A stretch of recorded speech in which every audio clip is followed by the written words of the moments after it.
Hello there, and welcome back to another video. This is the 5th episode of the story about how Naruto's life changed after the seal shattered. He's been thrust into Anbu, he's losing track of which half of him is him and which half is his demon, he can't seem to find his way back to Team 7, and he's been having these strange dreams, with a sky ripped apart by a broken moon, a man with a staff, and a version of himself with glowing, nine-tomoe eyes. This story is from Slexinski. Make sure to support him, her. Like and subscribe to show your support. Let's get this party started. But just because he didn't like the sound of it, didn't mean he liked the journey any better. It could have been marginally more acceptable had he not been plodding along the dirt road with what could possibly be the most perverted man in existence, gawking syrupy gazes to the hems of every passing girl's skirt. Not to mention that he could very well be their grandfather. Naruto could do little else aside from roll them, and look around wearily for whatever sign of trouble Kyubi had been warning him of. Though there was little else on the trail, aside from birds, girls, and the occasional old man with his walking stick. You were serious about that whole training thing, right? That's right. Jiraiya answered, looking like he clearly wasn't paying attention. No, it was all used up on the brunette walking by them. Naruto scowled. So why aren't we training yet? Be patient, kid. The old man had the gall to pat his back patronizingly. Wait till we get to the city. Trust me, I've got only good things coming for you. Yeah, Naruto thought, irritably, the last time I trusted you, you threw me off a 50-foot cliff. Fat chance of that. What was even more concerning, aside from Jiraiya and his questionable ways, was the echoing silence that was usually replaced by Kyubi's snide, ill-meaning remarks. Naruto couldn't remember the last time he had spent almost 30 minutes without any sort of berating, mean-spirited comment. Finally, it ended up being too much for the blonde, all the worrying, and all the anxiety. Hey, come on perverted Sennin, let's get started with the training. Jiraiya huffed. What did I say about patience? Anyway, don't get too fired up. We still need to gather information about Tsunade. There's really not much of a point in training before we do so. Naruto blinked. Gather information? He repeated, slowly. Who was Tsunade? He hadn't even realized that the craggy, rocky scenery had given way to an enormous cavern in the stone, roped around with metal railings and the walls chiseled with long staircases into the bustling city in the canyon. This is the town, said the Sannin, with a wide wave.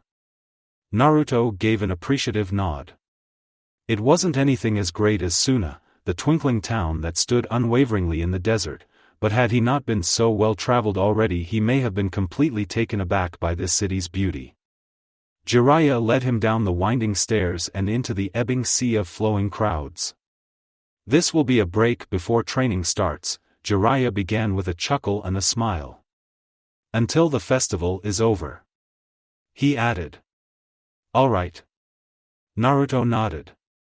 Jiraiya had only confirmed his suspicions. The old man probably didn't have anything to teach him at all. He was just using this ruse as a ploy to lure Naruto willingly out of the city without any questions. But who had set Jiraiya up to take him? Was the Sandaime aware? Catch you later, then. Naruto called, before abruptly darting off. As he wiggled around through the crowd, he sneaked a peek behind him. The Sannin wasn't following him. If he was supposed to be watching him, he certainly wasn't doing a very good job. Not with his distracted attention, darting to the shortest skirt and the biggest cleavage, anyway. The blonde wandered around a little more, wondering if it was possible that whoever was after him would look at all these people and decide it wasn't worth it. Without all that orange, he blended in pretty evenly. Maybe not, then. I wouldn't count on that. Naruto's eyes widened, before quickly narrowing in surprise. I thought you weren't supposed to talk to me. No. No one is supposed to know of your connection. I stopped talking to you for a brief respite to think without your constant useless, hey. At any rate, the demon harumphed. It's not a matter of if they will catch you, but when. How would you know? Naruto scoffed, crossing his arms as he childishly shook his head, even though Kyubi clearly couldn't see it. I have gotten stronger, you know. Maybe not as strong as you, and not nearly as strong as them. Kyubi cut him off heedlessly. But if I can't fight them off, and I can't run from them either, then why are we here? Naruto questioned irritably. And who are they anyway? Why do you know about them? Does Jiraiya know about them? How do you? I will answer your questions. The Kyubi began, as Naruto perked up. In due time. Only to deflate again. Liar. He wanted to shout, though something told him his demonic alter ego had already stopped listening. The crowd grew and waxed around him like schools of busy fish, the demon boy with lemon-colored hair standing stunningly still among the sea of bright balloons and sparkling fireworks. He hadn't felt frustration like this since he had been a little boy struggling against an oppression he didn't understand. How was it possible that the more he knew, the less he understood? I wouldn't be feeling this way if Kyubi would just give me some goddamn answers. Naruto thought, bitterly. But the king of demons was unwaveringly apathetic to his cause. Yamato frowned at Kakashi's stupid potted plant, wondering how in the hell the lazy Jounin managed to keep that thing alive when Yamato himself couldn't seem to make anything grow. A tad ironic, considering his impressive Mokuton repertoire. But with just a bit of soil, a seed, and some water and sun, Yamato seemed to fail at coaxing long organic limbs to sprout from the ground naturally. Asuma gave a loud sigh as he scrunched himself into Kakashi's chair, looking quite compressed in the small room. Guy had taken one of the stools, and the two of them had done little else but look painfully guiltily at Kakashi's sleeping form for the majority of the time they'd spent since getting him into bed. It's not your fault. He repeated again, to the both of them, letting go of one of Mr. Icky's sleeves to turn to face his fellow Jounin. Kakashi had made his decision. If you're trying to make us feel any better, it's not really working. Asuma pointed out with a face that could have made puppies cry. Yamato only shrugged, seating himself on the edge of Kakashi's bed. I'm only stating the truth. The two of you did well. And what's in the past is in the past. To be frank, I'm less concerned over Kakashi. We all know he's been through worse and more with Naruto. They still haven't found him. The three looked abruptly to the window, where a graceful pair of feet dropped soundlessly onto the windowsill. There was a long flow of aubergine hair as Yugao ducked under the window, a stern look to her face and a confidence to her countenance. Yamato gave her a lingering look. Outwardly, she looked composed. The ANBU captain doubted the inside was the same. So you've received word? Asked Asuma. Of a sort. It appears Jiraiya seems to have taken him out of the village for a unspecified training mission. Of course, he neglects to tell Naruto's team. Spoke Yugao wryly, dropping into the room with ease and seating herself on Kakashi's desk. If Asuma had thought it crowded before, it was about to get overwhelming. At least he's safe. Yamato protested weakly. Safe? Yugao snorted, clearly thinking differently. The ANBU crossed her arms. As if he could be any safer surrounded by a village full of high-ranked ninja, all still in the village after the Chunin attack, and even more so, his team. Don't forget that all those high-ranked ninja are busy fixing this village, which was recently proven very unsafe after the invasion, not to mention the fact that our village is Hokage-less. Koga's head swung into view from the top of the window, arms crossed over his chest as he peered at them all from his vantage upside down. How are you doing that if you've broken your leg? Yugao accused, ignoring him entirely. Ah, well. Koga rubbed the back of his head sheepishly. It's not really broken. Yugao's gaze sharpened, and she looked as if she had a few choice words for her teammate before Asuma cut her off. Still, it's serious that he would enter a crowded village like that. Even if there weren't a lot of Jounin around, it's not exactly easy to get away with something like that. And in this village, Yamato spoke up. Naruto is easily recognizable. It wouldn't be too hard for him to find him, sho. Guy cut him off abruptly, making erratic waves to the door, which ceased as it creaked open. Sasuke blinked at the crowded room. He'd always sort of assumed that Kakashi was a hermit, but as 6 pairs of eyes, one of them upside down, swiveled onto him, he realized that it wasn't the case. "Why is Kakashi sleeping?" he asked immediately, walking into the room anxiously, unsure of what to do with so many high-class ninja gathered. He immediately recognized 3 of them to be from Naruto's Anbu team. "And why is everyone here?" The woman leaning against Kakashi's desk opened her mouth, as if to answer him, but was cut off by a loud clattering as someone sprinted up the stairs. Sasuke deftly moved to the left as the door was slammed wide open by a panting man with glasses, a Chunin vest slung over his shoulders. Is the story that Itachi has returned really true? The young Uchiha felt his heart stop, right in his throat, as if had wedged itself up there, letting the rest of his body cool into an icy numbness. His shock was almost incomprehensible, even over Guy's incessant blubbering that no, that wasn't the case, you moron, but it only got worse. And that he is chasing Naruto? The Chunin ended, before finally staring down the elephant in the room that everyone had been silently pleading for him to see. "Oh. Idiot." Yugao muttered as Guy slapped a hand to his face. But Sasuke didn't even register any of it. In fact, he bolted right past the Chunin, knocking him over in the process, and literally jumped down the staircase, uncaring of Guy calling after him.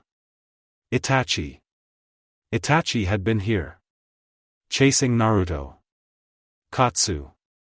Yugao snarled viscously, sliding out of her position on Kakashi's desk to knock Koga out of the way of the window. "Couldn't you have at least looked before you spill village secrets to a room full of people?" "I'm sorry." The Chunin flushed. I didn't see him. The damage is already done." Yamato admonished lightly, ever the peacemaker. "Though I doubt Sasuke-kun will manage to get very far. I'm sure it's fine." "And if he does?" Asuma challenged. "You may be underestimating him. If he finds Itachi now, I can only imagine what the outcome will be. Another dead Uchiha." Yugao snorted. No one else seemed to find it anywhere near funny. "It's very possible," said Yamato, in all seriousness. "Yugao, I'd like for you to, I'm already on it." The woman interrupted, diving out the window and onto the street below. There was no sign of the younger Uchiha anywhere. The purple-haired Anbu sighed. "God damn it." The blonde mulled around a bit more, scuffing his feet on the pavement as the festivities eventually were brought to a slow-ebbing tide of stragglers haggling for the last takoyaki. It wasn't long until he saw Jiraiya, looking like he'd already had a few drinks and prowling about the street, as if looking for prey. "Toad Sennin." He called aloud, and the gray-haired man whirled around, face pinkish and beaming. "There you are, kid." He waved with a grin. "This is where we're staying." It didn't look too fancy. In fact, it looked a little gross. This only put Naruto more on edge as they entered the hotel to find an unnervingly beautiful woman fluffing her hair in the dingy foyer. Jiraiya's mouth dropped open, and Naruto's palm hit his face. "My pulse has sped up," said the Sannin gleefully. "Naruto." The blonde turned, exasperated. "Huh. Here's the room key." Jiraiya tossed it to him, making his way over to the woman who was giving him such a clear vantage point of her cleavage. That Naruto thought she might actually be hiding a mountain in there. "Go up to your room and refine your chakra. As training." Even if Naruto wanted to protest, and he did, though he doubted it would be of much use, he couldn't, anyway, for Jiraiya had already rushed to the other side of the room, blatantly sprawling against the counter and diving into what seemed to be a really droll conversation. He could at least try to maintain the actual cover. Naruto scoffed. At the very least, a training week could have given him something to work on if he wasn't doing missions, even if it was just a cover-up. This was just annoying. The blonde sprawled onto the bed, after trekking all the way up to his room. It was small, and even if he did meditate he doubted it would do him any good. He was so clearly terrible at it that Kyubi didn't ever bother trying to get him to refine his chakra that way. His eyes lingered on the ceiling. Maybe he could walk around up there and set traps for Jiraiya when he got back. Maybe that would teach the stupid pervert a lesson. The knock surprised him so much that Naruto actually jolted upright onto the bed. He was irritated at first. How could someone get ditched so fast? But even Naruto had noticed something amiss. He hadn't even heard Jiraiya come up, even though the blonde had made such a clatter on the rickety stairs and flooring that he could have possibly woken the whole hotel up. How could a already half shit-faced Jiraiya manage to do it so silently and quickly, for that matter? The blonde narrowed his eyes, feeling his heart skip a beat. Naruto schooled his features into a frown, brows furrowed, as he put his hand on the cold metal. A breath, and then he wrenched it open. That didn't look all that remarkable, surprisingly. Naruto's imaginative, if not a tad wild mind had conjured his assailants to be weird, shadowy-like creatures, his vast conscience creating a monster far worse than the reality from the fear of fear itself. He had a small, slight nose to the smooth contours of his cheeks and an almost unnoticeably pointed chin, all of the features dwarfed by the set of the red eyes. There was nothing particularly significant to his face, nor his slight, lean build. In fact, he looked so clearly human Naruto almost breathed a sigh of relief. Almost, if not for the building, unnatural feeling taking place in his gut. But Naruto had never felt anything like this before. It was the eyes that took to him the most. The Sharingan eyes. He had enough time to recognize the swirling Tomo and think of Sasuke, before he was abruptly pulled out of his own head. Could this kid really be the Kyubi? His partner guffawed, the door opening to reveal there were two of them. Itachi's eyes lingered on the sunny mop of blonde hair. Surprisingly, the Uchiha noted the lack of recognition in the boy's impassive features. Actually, there wasn't an expression at all. Naruto-kun. The man in the cloak murmured. We would like you to come with us. Even more surprising, the blonde exited his room quietly, standing with them in the hallway and looking up with unnerving blue eyes. Itachi-san. The fish-featured man turned to his partner. It's time we get started. We don't need him running around should cut off a leg. Even more impressive, Naruto's lack of features at Kisame's grandiose, if not a little unnecessary threat. Perhaps Leader had been right. There was something different to the boy. Of course, neither of the two assassins were aware that Naruto's body wasn't even being controlled by anyone at all, which would have adeptly explained his lack of reaction to what normally would have caused at least some sort of apprehension. At the moment, Naruto was struggling for control against a towering nine-tailed demon in the broken jail cell of his own mind. You're making a mistake, you insolent fool. Kyubi yowled at him, as the blonde used sheer will to hold him in. They're out to kill you. I know.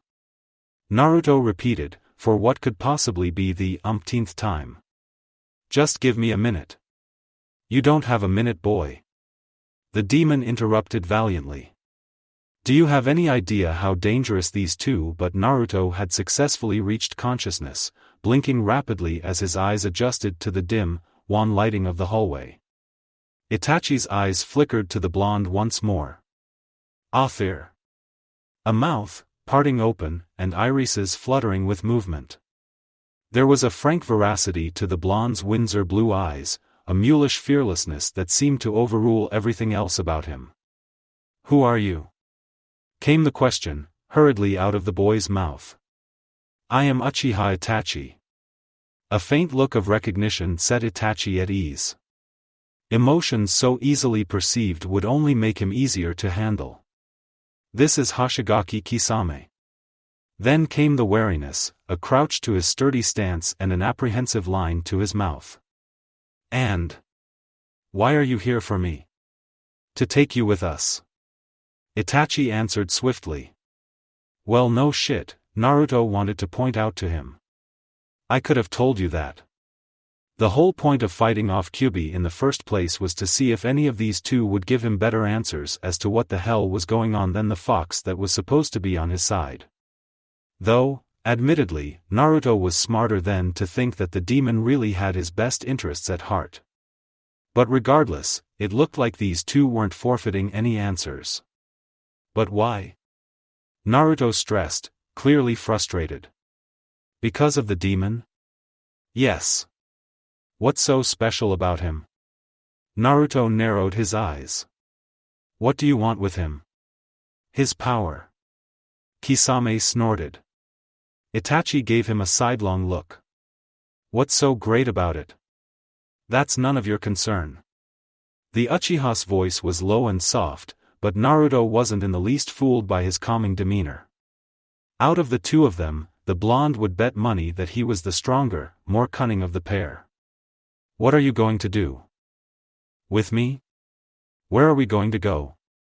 When can I, look, Leader-sama can answer all your questions when you, Leader-sama? Naruto cut off. So there's more of you? And then, to himself, so there's more of them. And, with dread, and they're organized. The worst kind. Itachi gave his partner a sharp, sidelong glance.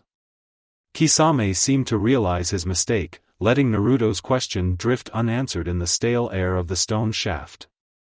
Itachi would privately admit to himself he was more than a little astonished by the boy's lack of fear. If anything, he almost looked annoyed. Not to mention the relentless questioning. Such a fair amount of curiosity was almost the exact opposite of the reports they'd received of a stubborn, easily fooled blonde genin. There's something he wants with Kyuubi. Something for his power. The blonde murmured, more to himself than to his companions. A thought clicked together in his brain, as he thought of Gaara, another Jinchuriki. And the other demons. The boy whispered, looking between the two of them with frightening clarity. You're collecting the demons. Itachi's face was a facade of stone, but Kisame had what could have been surprise to his features. Surprised that the blonde had managed to figure it out.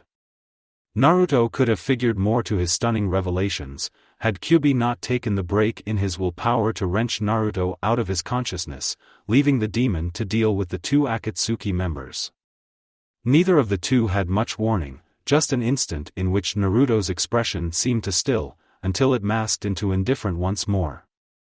With a swift kick to the head, Kyuubi managed to use the element of surprise to knock Kisame into the wall.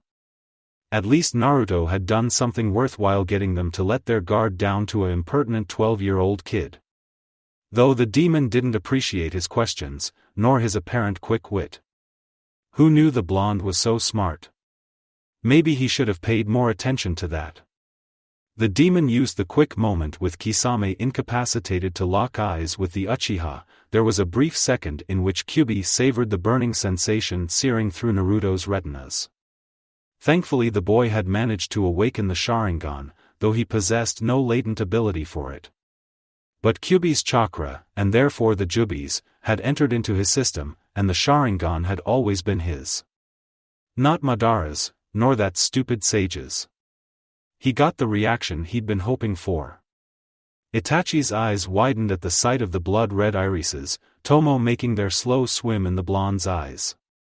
Impossible out of reaction, his Manjikyu bloomed in reflex, dropping them both into the realm of Tsukiyomi. But not his Tsukiyomi. The moon was broken into pieces among a black, starless sky. It hung crooked and heavy, long razor teeth carved as it crumbled in its grave. The world was red in contrast to the dark atmosphere, a bowl of blood that seemed to stretch endlessly. And a boy with wild, lemon-colored hair staring at him with nine-tomoe eyes. You can't break it, said Naruto. Though it was not Naruto. Naruto did not have a complex, fully evolved Sharingan, nor did he have scissor teeth and knife fingers. The moon? The Uchiha wondered. Tsukiyomi. The blonde replied. You're not Naruto. Itachi said, needlessly, speaking aloud this time. I am the Jubi, answered the demon, hiding in Naruto's skin. No. Itachi denied. The straw-colored hair, lightly freckled tan skin and small, bony little hands. You are the nine-tailed demon fox. Perhaps for now. The demon admitted, grudgingly. But soon I will reclaim my rightful rightful body. Why was he here? Telling him this? What purpose did this demon have for bringing him into this dreamlike illusion? Itachi narrowed his eyes. I will not help you. And the demon smiled. I was not requesting you to. There was no emotion to the Uchiha's face. The demon continued to smile. And then, after a moment of silence. Why have you revealed yourself to me? Because you are Uchiha. It explained. And all Uchiha belong to me. Tsukiyomi crumbled to dust around him, taking the broken moon and the unwavering, inhuman Naruto with it. A figure caught his eye in the everlasting distance, and he turned to look, even as the dream collapsed. A boy with star eyes and a pale face was watching him from across the red-baked world. A boy with a small, slight nose to the smooth contours of his cheeks and an almost unnoticeably pointed chin, all of the features dwarfed by the set of luminescent eyes. The stars from the sky must have gone there, then, Itachi thought, though he knew as he resurfaced to consciousness that this made no sense. He took another look at the boy, as the world crumbled around him. At his slightly pointed chin, and little nose. Sasuke. Uchiha Itachi. An illusion? For a moment, Itachi could not tell what was reality and what had been only an obscure warped perception of a world that didn't exist. No. This was Sasuke. Sasuke with a little nose and a slightly pointed chin, with high cheekbones from his mother, whereas Itachi's favored his father's. Sasuke with dark charcoal eyes and a deep, burning hatred, nothing but the loathing in his eyes as he stilled in the gloom of the hallway. Kisame pulled himself out of the rubble of the hole in the wall, stumbling into the dust and debris to see Itachi's kid brother standing behind them. I will kill you. Sasuke roared, looking his brother straight in the eye. The elder of the two met his gaze coolly.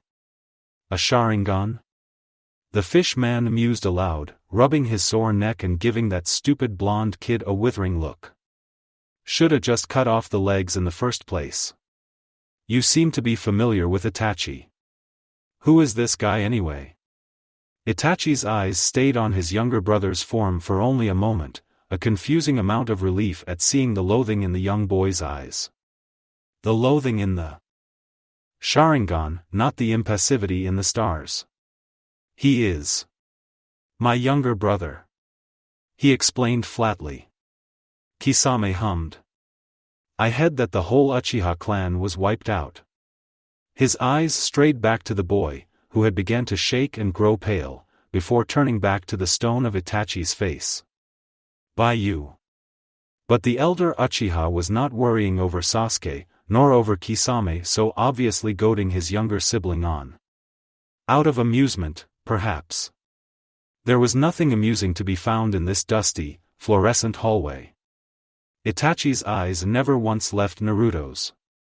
They were blue, a startling, brilliant stratosphere of blue.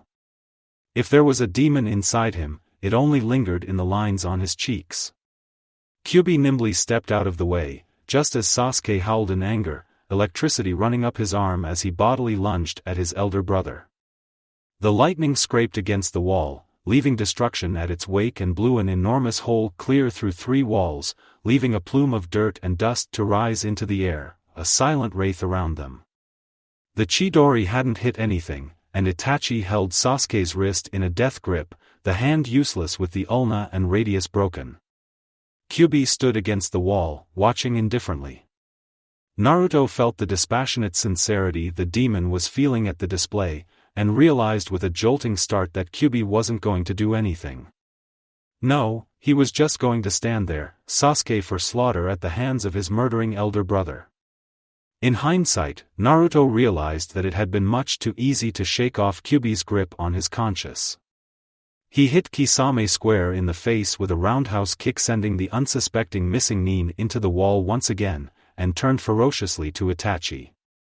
For a slight second, the man actually looked stunned by the fierce expression on his face, enough for Naruto to actually surprise him into dropping Sasuke's wrist in order to parry his katana. Maybe not the best idea, as the Uchiha proved to be a much more formidable sword fighter than the novice blonde was. Though what he lacked in skill he made up for in ingenuity. The next 10 seconds were spent mostly with Naruto cleverly ducking around the Uchiha's blade or dexterously going for an offensive of his own. Although he definitely wouldn't have been able to last much longer, had Jiraiya, finally, miraculously showed up. "You don't seem to know very much about me," the Sannin drawled, unexpectedly parrying a strike for him. "I'm better at getting girls than they are at trying to get me." Naruto peered up, noting the woman slung over the man's shoulder. "Even though it doesn't look like it. It's my specialty." Naruto could have groaned, had he not been in such compromising position. Jiraiya pushed Itachi off his own sword, though Naruto thought that the Uchiha may have just let him do so, missing Nin warily taking a step back, Kisame getting up once more as well. "I, Jiraiya, am the epitome of manliness," he cried aloud. Naruto wondered who exactly he was convincing. "I will fall for no woman's feminine wiles. When you're someone like me, you only have to flash that sexiness and women fall to your feet." This time, Naruto really didn't bother holding it in. "Oh yeah, dash. That girl just winked at you and you were scampering after her. And now you're trying to lock all cool and classy, you pervy Sannin. Hey!" Jiraiya roared, the girl on his shoulder all but forgotten as she flopped off and onto the floor. "Can't you stop calling that in front of others?" Kisame and Itachi's opinion of the man was a moot point at this rate, considering he'd already made a fool of himself enough with his outrageous claims of attractiveness. How can that stupid boy be so hard to? Naruto blinked, as Yugao's form came out of the dust from the hole in the wall. "Yugao!" he cried, looking up at her. She looked down. "So you're safe," she surmised, before turning to the two missing Nin. "Picking on a 12-year-old. The woman snorted, unsheathing her wakizashi. "Some big bad guys you are. But what are you doing here?" He titled his head up at her, curiously. The woman with orchid-colored hair only jerked to Sasuke, opposite them in the hallway and kneeling with his wrist in his hand. "I was meant to keep an eye on him." And then, with a frustrating look. "But I lost him in the crowd." "You won't get Naruto," Jiraiya was saying to the two Akatsuki members. Yugao and Naruto stilled their conversation, looking curiously at the Sannin. Itachi's face was expressionless, but his gaze was unnerving and hadn't left Naruto once. Frustratingly, Naruto wondered what Kyuubi had done in the few minutes he'd taken control. "Why not?" "Because you two will die by my hands," Jiraiya explained, seriously. Naruto wondered how in the hell the two of them were actually taking this guy seriously. He certainly hadn't made the best impression, and yet the two of them were warily standing back. "Don't do it." The words brought Naruto out of his reverie. Sasuke had clambered to his feet, looking angrier than previously and out for blood. Whose blood, no one really had to guess. "This guy," he stood then, "is mine." Naruto said nothing at all, only blinking, mouth open in surprise. He'd never seen such emotion in the boy ever. Nothing but this intense hatred for his brother. And Itachi did nothing at all, his Sharingan still piercing the blonde's blue eyes. Their gaze met, accidentally, and Naruto couldn't pull them away, even as the man replied, "I have absolutely no interest in you right now." The three of them, certainly, could take out the two of these guys, S-class missing Nin or no, but Sasuke alone. Naruto, the blonde, looked away from Itachi to his younger brother, startled. "I told you don't do it." The blonde blinked, recognition in his eyes as he noted the feral rasp to Sasuke's voice. The seal crawling up his arm in a burning pattern. This fight is mine. Before anyone could move, Itachi was standing in front of his younger brother, his dark black cloak covering the boy from view. He could have been a ghost, standing so still. Come on, dash. But before Sasuke could even move, Itachi abruptly brought his fist into Sasuke's stomach, pinning him into the wall and breaking through plaster and stone. Sasuke choked. Kisame tutade. No mercy at all. Sasuke let out a wail, Itachi pinning him to the wall. Itachi, I advise you against using your eye so many times in a single day, said the fish amiably, and Itachi dropped Sasuke to the floor. There, the boy seemed to have lost consciousness, shivering and curled into a ball. The worst was the expressionless face, the boy lying limp on the ground. Naruto snarled. You assholes. He leapt at them, blade in hand, getting as far as leaping over Kisame's giant sword and lunging in Itachi before the walls, ceiling, and floor morphed around them. And behind him, Jiraiya yelling, Ninpu Gamaguchi Shirbari, dash. Though Naruto hadn't any idea what was going on, nor the soft, squishy texture that was sticking to his feet was, Kisame and Itachi seemed to both recognize it. Too bad, Itachi. Kisame. Jiraiya drawled. You are already inside my stomach. Black magic to summon the esophagus of the giant toad from Mayuki Mountain Rock in. You wanted criminals, hope you enjoy being food to Iwaguma. Wah. Naruto struggled, attempting to release his feet. Why was it attacking him too, dash? What the hell is this? It's just Jiraiya-sama's jutsu. Yugao called out to him, looking the epitome of calm as she stood on the surface, her feet sinking into the gummy surface. Don't worry. Don't worry. Naruto repeated glumly in his head. Yeah, right. This stupid floor was sucking his chakra, could feel it. Kisame. Itachi barked sharply. Come.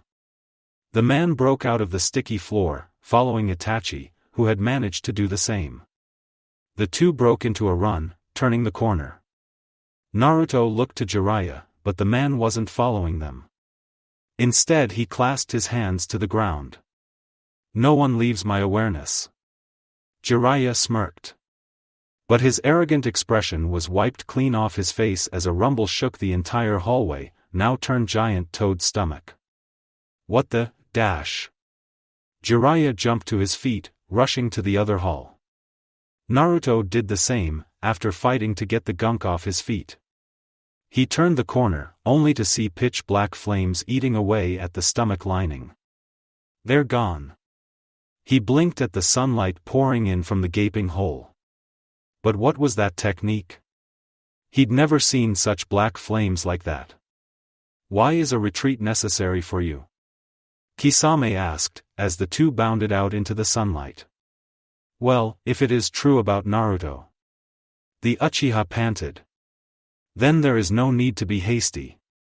Though the man doubted anything they had learned about the blonde was true at all.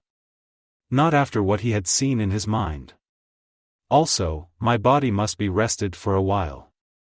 He was already feeling the toll of using his eyes too many times, not to mention already too confused over what Naruto had done. But how could the blonde have had knowledge of his Tsukiyomi?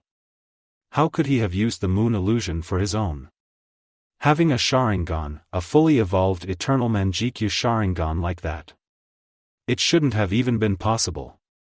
And yet in the room, in the world outside of illusion, the blonde seemed human, rash, stubborn, eager to help his friend. Exactly what the scrolls had said about him. As it is, the Uchiha continued on, regardless of the turmoil he was feeling. We shouldn't use Tsukiyomi until it becomes Amaterasu. This isn't ordinary fire. Naruto pointed out, eyeing the flames close up. I'd say it's almost black. Don't get any closer. Naruto pulled away, reluctantly. Jiraiya whipped out a scroll, looking like he was going to seal the fire into it, and Naruto backed off. He turned around, to where Yugao was hoisting Sasuke onto her shoulder. It was odd to see the woman in battle without her Anbu mask on. Admittedly, she looked just as formidable with it on as she did with it off. Naruto could hardly say the same thing for himself. "Where are you taking him?" he asked, just as he heard Jiraiya call the fire into his seal. Yugao adjusted the boy more comfortably. "Yamato Taishu asked me to tail the boy," she explained. "But by the time I caught up to him he was already ducking around this stupid town, and I couldn't find him." Naruto blinked at the form of his friend, now a limp package on Yugao's slim shoulder. Jiraiya walked up to them, snapping the scroll shut. Naruto wanted to wipe that stupid smile clean off his face. "Well, everyone all right here?" Naruto and Yugao both gave him a deadpan look. Jiraiya scratched the back of his head. Well. He didn't get any farther, as there was suddenly a loud cry, "Dynamic entry." Naruto's mouth dropped open as Mato Guy crashed through the window, delivering a decisive kick straight to Jiraiya's face. "Huh!" The man blinked as he landed, sending Jiraiya crashing onto the floor. The man rubbed the back of his head sheepishly. "Oh no! Sorry for the direct attack. I was in a rush using my forehead protector as a mirror and I didn't mean it." "Ha ha ha! You didn't do it on purpose?" Jiraiya didn't look like he believed that for one moment. "You moron!" But Guy only continued to laugh. "Why don't we get out of here?" Yugao drawled. "This kid needs to get to a hospital. Looks like he fractured a rib and whatever Itachi did to him, he's lost all his senses." Guy nodded. Kakashi was also hit by the same jutsu. He's still in bed until his senses return to normal. Kakashi sense, dash. Naruto looked up in surprise, fear growing in his stomach. "Is he okay?" "He's fine," Yugao assured him, before turning to Guy. "Let's go, then." Jiraiya nodded. "You two do that." Then he motioned to Naruto. "We're going to search for someone." "Someone?" Naruto echoed. "She is one of the three nin, like me," Jiraiya explained. Guy blinked. "This person. Could you be talking about?" Jiraiya nodded. "Tsunade. Step 1 my ass." Naruto blew a raspberry, head in one palm, the other hand holding out the rapidly spinning water balloon.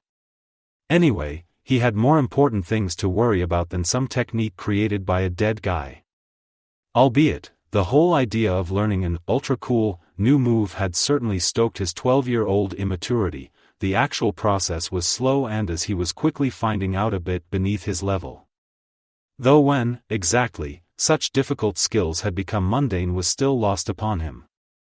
"I know it's got something to do with you, Fox," he thought irritably. The demon made no reply. The blonde grew bored of the hotel's rooftop quickly enough, halting the rapid and uncontrollable force of the water balloon and dropping it down onto the street below. It burst with a satisfying smack, quickly accompanied by drunken shrieks from stumbling women below him. Like he didn't have bigger issues than practicing this stupid technique, or even more foolish, finding some woman who quite obviously doesn't want to be found. Giving up your country for any purpose seemed to vex him viciously. Call him patriotic, but he'd been through too much with Konoha to ever just walk away from it. Kyubi, he returned his attention to the demon in his head. "Do you know this technique?" "I might." The demon responded at length. Naruto harumphed. The damn fox never told him anything, and he was starting to think it rather counterproductive, or at least, more than usual. He'd been thinking it was counterproductive for some time now, but no matter how much he attempted to canoodle the fox into seeing it his way, the demon never budged on it. They were supposed to be a team, kinda. At the very least, they both had the same end goal of keeping Naruto alive. You never tell me anything. He scowled fiercely into the sunset. As usual, the demon had nothing to say in response. Naruto bit his lip, angrily glaring into the indeterminable horizon. This high, the world seemed to stretch on forever, a vast crawling blanket slithering up into the sky. He felt stupid. And naive, and foolish. Because, he had actually started to like the fox, was the thing. And there was no reason to, because clearly the fox didn't like him. But it was just. They were kind of one and the same, right? They shared the same body, the same mind. And sometimes, when Naruto dreamed, he could feel this immense, drowning sorrow, and know it wasn't his own. The blonde sighed. This was his fault, to be sure. What was he even doing thinking that a great demon king could feel anything for him, that a great demon king could feel anything, at all? But he could feel, of this Naruto was sure, how else could he have such sad dreams? The sky was falling. It was always falling in his dreams, Naruto thought, watching it crumble endlessly around him. This was the same dream he'd been having for a while now, the decrepit earth rising against him, the moon limp and broken in the sky ripped apart by a monster's body. The scene was the same, it was him who had changed. Naruto studied his hand sworn, larger, the spread of his palms a different variety than his own. In one hand he held a staff, in the other, something unrecognizable. He was unrecognizable. Who was he? He looked up. In front of him was himself, no, Kyubi. His eyes weren't slitted and red, but ringed with nine-tomoe. However, it was his expression that shocked Naruto, the visceral pain in his eyes, the almost human scrunch to his brow and the downward turn of his lips. His mouth was moving, but Naruto couldn't hear anything but vague murmurs, as if he was submerged in water. He heard it anyway though, ringing clear, I am the Jubi. This made about as much sense to Naruto as everything else in his dreams did. This dream was different though, and not just because he was a different person. His head was clearer, his mind was clearer. He could look around the world and make sense of things, not just see them for how they were. The moon was broken, torn asunder. The sky was red, and the world was a wasteland. How did that happen? Was this all some strange, fucked up part of his psyche? If so, his psyche was very, very, fucked up. You're not the Jubi. He sighed, the words leaving his mouth with a voice that wasn't his. If possible, Kyubi looked even more stricken at that. And his voice. It was so kind. No wonder Kyubi looked ready to crumble at the sound. He moved closer.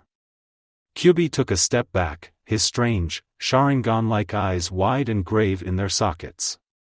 He moved slowly, enveloping Kyubi. Naruto watched this scene with something akin to hysteria. His brain kept switching back between two thoughts: why was he hugging Kyubi? And, wow, it was really strange to hug yourself. He turned his face into Kyubi's hair and he felt the demon's arms wrap around his back, clinging to him. Kyubi made a wounded sound, turning his head into not Naruto's neck. You'll always be Kurama. Naruto sat up straight so fast he fell out of the bed.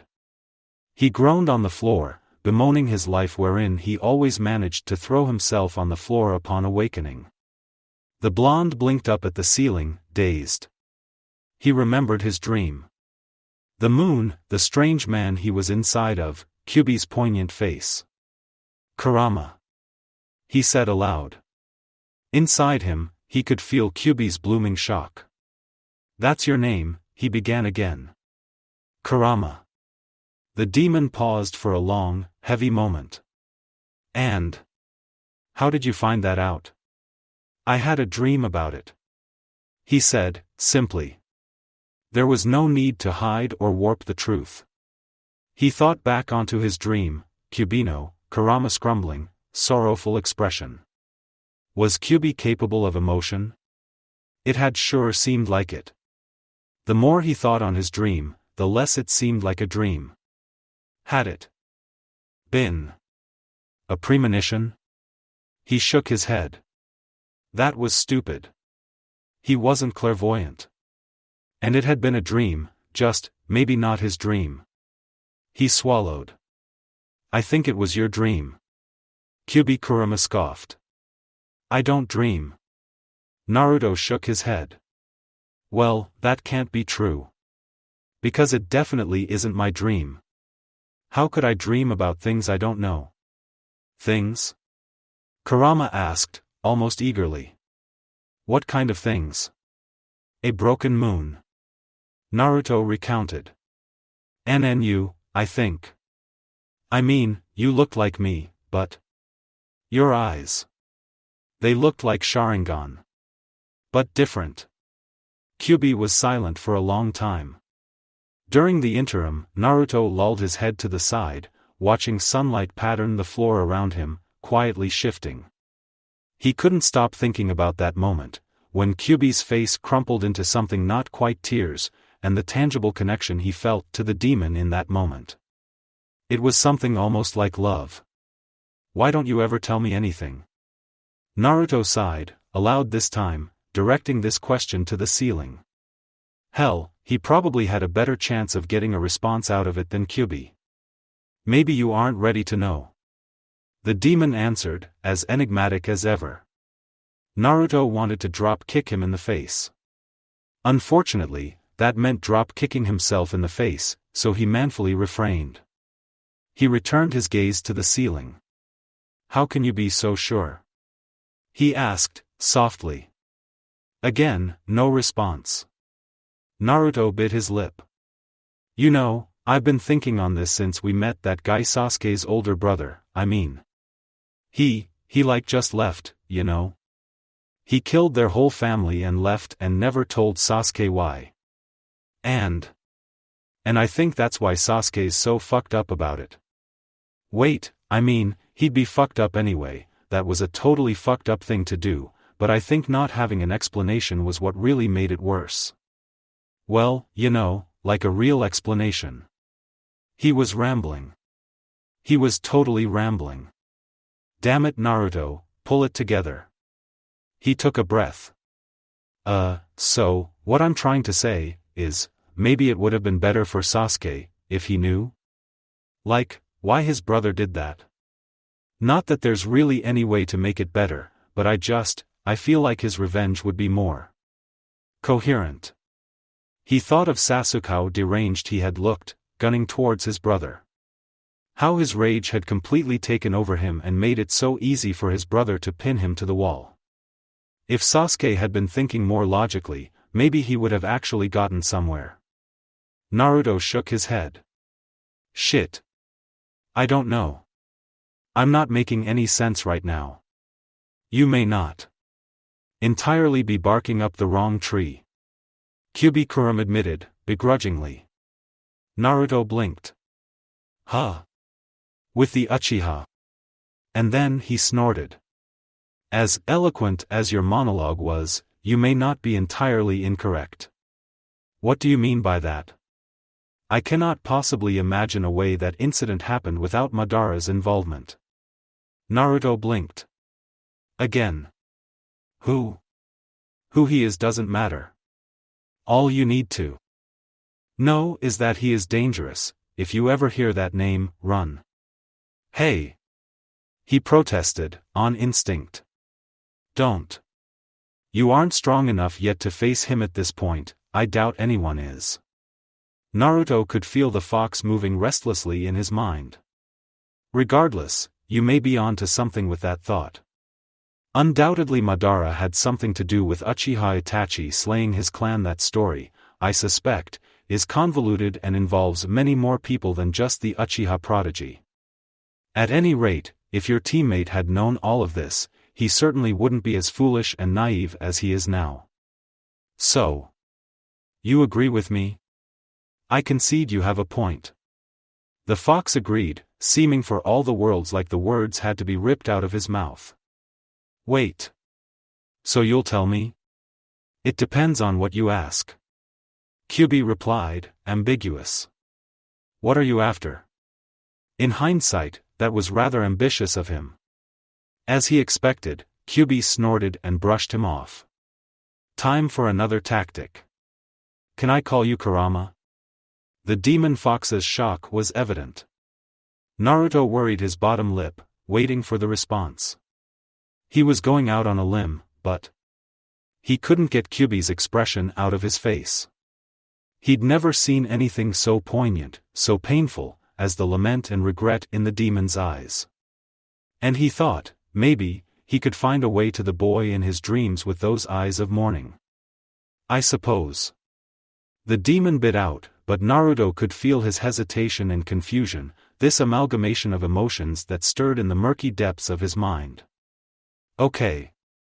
Naruto smiled, softly. Progress. Why does Akatsuki want all the demons? And how many are there? There are 9. Kurama replied. And that? I do not know. Naruto scowled. How was that possible? Kyubi knew everything. I don't know everything. The demon scoffed. However, I do know quite a bit more than anyone else currently alive, so I can conjecture logical outcomes. Well, okay. Naruto allowed. So, what do you conjecture Akatsuki wants with them? There is only one reason I can think of for them to collect the demons together again. Naruto made a noise of impatience. And that is? To merge them all together. All the breath left him in one fell swoop. It was like the air had stopped moving and the entire world had slowed into timeless nothing, each shaft of light fragmented in time, every dust mote caught in an invisible grip. Everything but Naruto's eyes, which widened and shook with something inconceivable. The Jubi. He breathed aloud, everything coming together. All the bits and pieces of dreams he'd had ever since the seal had broken, everything that hid in the corners of his mind, collecting there into an ominous, unimaginable presence. You were the Jubi. Right? He asked to the room, although he already knew the answer. You were. You and all the other demons used to be one demon, that's why you knew about Gaara. Not because he was another demon. But because he was a part of you? Something like that. The fox admitted. Naruto sat up straight. So Gaara knows, too? Why didn't he say anything? Gaara doesn't know. Kurama refuted. Because Shikaku's Demon doesn't know. Shikaku has long forgotten, they all have forgotten, what it was like to be whole. It was a long time ago. Oh. Naruto breathed. How long? Longer than any human could ever remember. And then, on an almost completely different tangent, where did you hear that word? Jubi? Naruto cocked his head. In my dream, I think. Kyubi made a noncommittal noise. And the Sharingan? Naruto pressed. What the hell is that about? Kurama sighed. That is quite the tale. Naruto pursed his lips.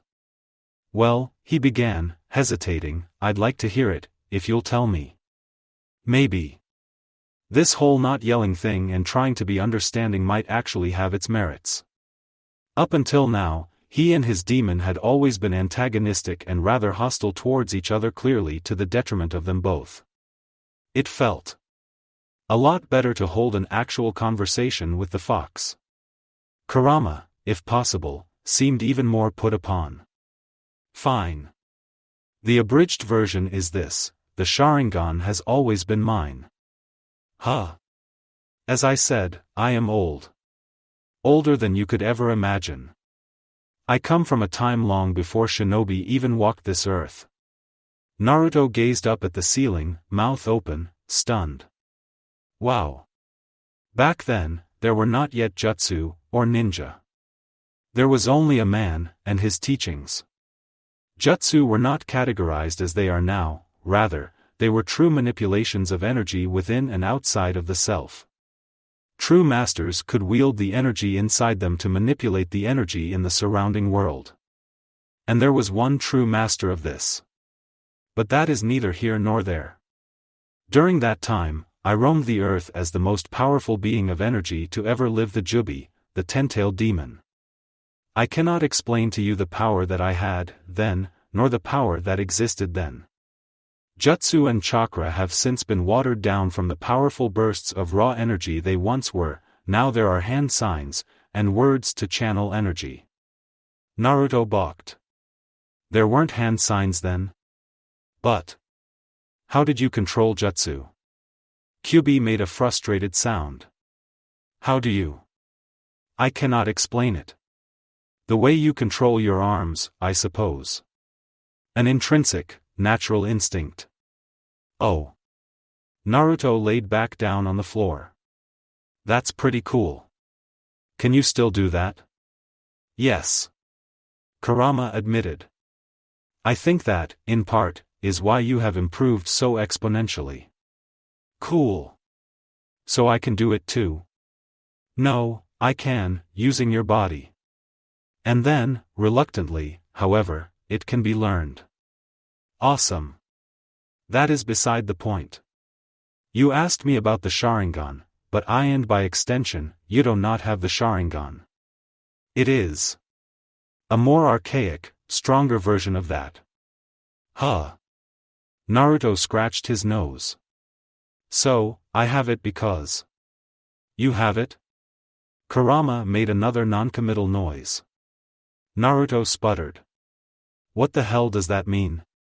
For a long moment, Naruto expected that the fox wouldn't answer, and resigned himself to never knowing.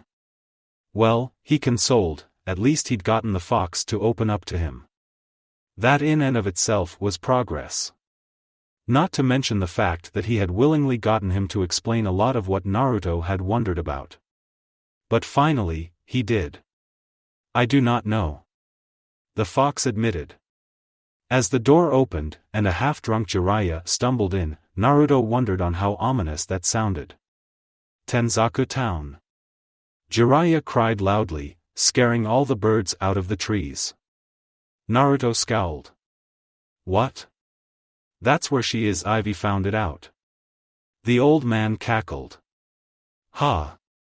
There's nothing this toad sage can't find. It only took you the better part of the week. Naruto grumbled under his breath. Regardless, he dutifully trotted behind the Sannin. And how's work with the Rasengan coming along? To prove his point, Naruto held up one spinning water balloon in his left hand, and in his right he vindicatively exploded the rubber ball in Jiraiya's face. Does that answer your question? The old man blinked rapidly in the face of all the drifting flecks of rubber. Huh. He surmised, you mastered that fairly quickly. Naruto only glared at him coolly. So what's the third step? Jiraiya clapped his hands. He pulled out a regular balloon, holding it aloft in front of Naruto's face. The third step is to maintain a ball of chakra inside this balloon without popping it. This is all about chakra control and precision, just the tiniest bit of carelessness and you'll explode the whole thing. Naruto took the balloon from his hands, eyeing it carefully. Why don't you practice that as we walk, huh? Okay. Naruto answered absent-mindedly, studying the balloon meticulously. He was quiet for the rest of the walk, looking for all the world like he was dumbly staring at a balloon in his hands. Jiraiya glanced his way a couple times, but made no comment on the fact that Naruto hadn't even started to try the third technique. He wasn't sure if this was a sign of maturity or stupidity. Maybe a bit of both? Or neither. Maybe Naruto was communicating in depth with the demon in his head. So, he defeated you with a Rasengan? Naruto was asking, retelling the story he'd heard about the fourth Hokage sealing Kurama. He'd thought it might be a touchy subject, but the fox didn't seem all that annoyed at him bringing it up. Absolutely not. The demon refuted. The yondaime had very little to do with it. Madara was the one who, ultimately, caused the whole thing to go awry. What whole thing? Kurama sighed.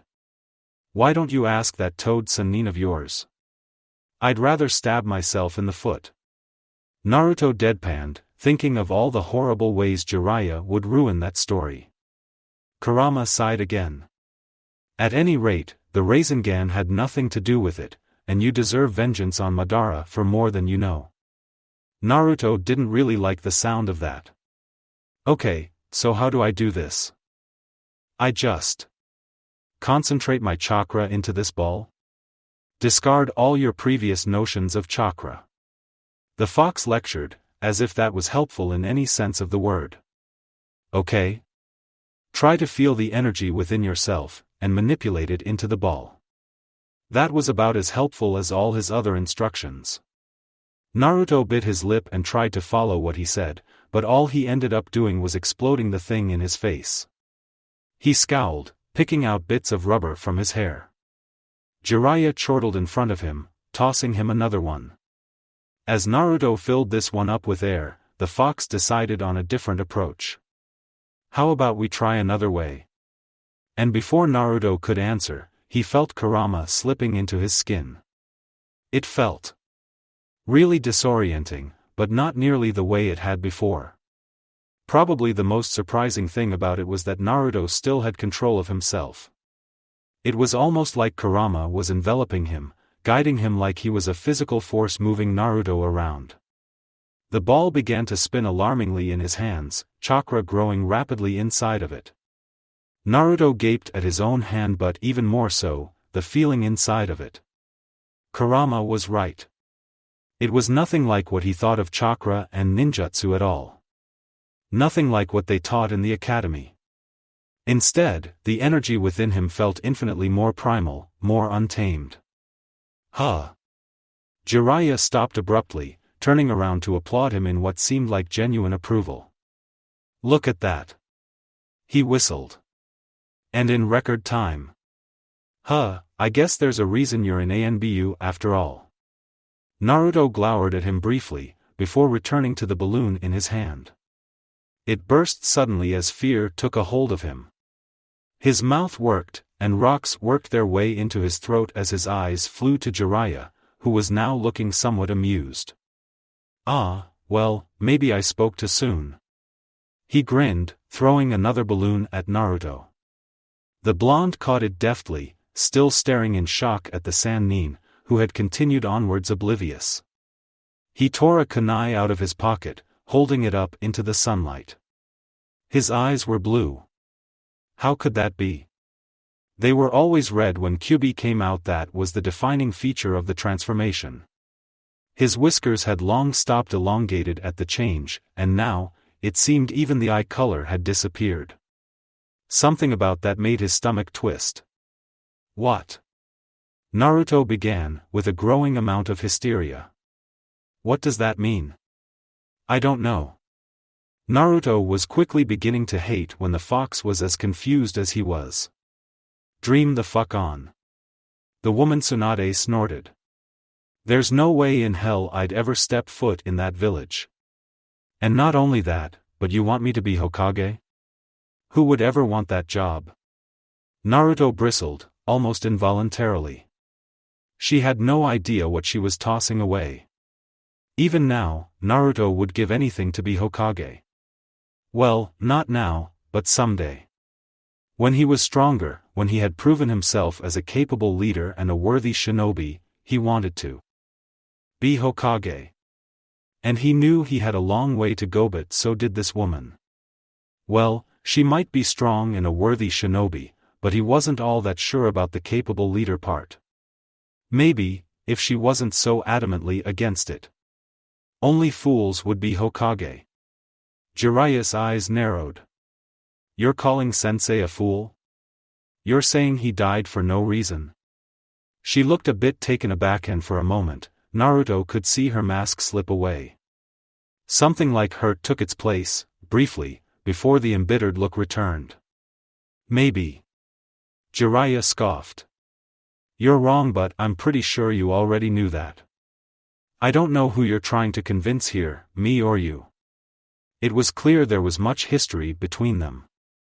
Naruto looked back from the two, wondering just how deep this strange animosity ran. He was aware that their last teammate was that crazy fucked up guy with the weird tongue, and that at some point Orochimaru had turned rogue. Had it really jaded them this much? You have the will of fire. Jiraiya pressed forward. Why do you keep denying that? Tsunade glared at him, furious. Who's to say I do?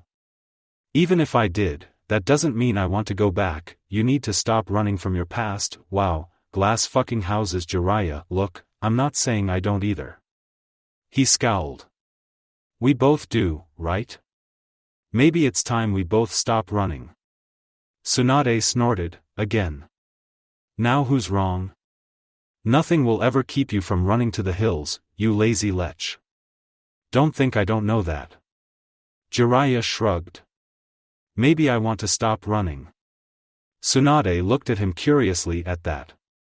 The blonde turned a cool eye to Naruto. And what say you, little blondie? Naruto didn't bother getting irritated at that. Naruto shrugged, choosing his next words carefully. I think, now more than ever, Konoha will need all the help it can get, including a strong Hokage with the best intentions of the village. He chanced a glance at the blonde woman in front of him. If that's not you, I don't think you should take the position. He said, austere. Her brow scrunched, almost as if she took offense to his words. Well, he wouldn't take them back, it was true. He leaned forward. Look, no one ever tells me anything, but from what I can tell, a lot of people have it out for Konoha, and right now, it's like we're at the eye of the storm and we're just waiting for the real shit show to happen. All the people who have it out for us, your sadistic ex-teammate, the Akatsuki Madara, he thinks but doesn't say, the other hidden villages. And right now we're at our weakest. I think we need you. He ended, and then swallowed and took a chance, and I think you don't want to see Konoha fall. You seem to project that you don't care about Konoha, but every time Jiraiya brought it up you look away. Tsunade didn't refute or deny, only surmised him coolly. Finally, she turned to Jiraiya. Where the hell did you pick this one up? He grinned, cheeky. Plucked him out of Anbu. She turned back to him, appraising him in a new light. Wow. Another Uchiha attach, huh? I resent that. Naruto sighed, but they both overlooked him. Jiraiya swung an arm around him. This is Naruto. He grinned, like there was a joke in there somewhere. Uzumaki Naruto. Uzumaki? Now she was really appraising him in a new light. He looked between the two of them, wondering what that was about. Help Tsunade. Naruto barked out. His sensei sputtered. Naruto hat? I'll handle Orochimaru. You can't possibly think you can. Jiraiya reasoned, incredulous. Like you can? Naruto gestured to him, clearly still drugged to the gills. He shook his head. She needs your help, I have this. Something in his tone must have changed Jiraiya's tuner. Maybe he really was that drugged, because he nodded solemnly, and with one last lingering look at Orochimaru, ducked off to help his teammate. Naruto breathed a sigh of relief. He didn't want to reveal anything to Jiraiya. Something told him it wouldn't necessarily be in his best interests to reveal the true extent of his connection to Kyuubi just yet. He returned his attention to the snake in front of him. Ah, Naruto-kun, Orochimaru greeted. So we meet again. We got cut off last time. Naruto grinned. Don't expect me to go so easy on you. Oh?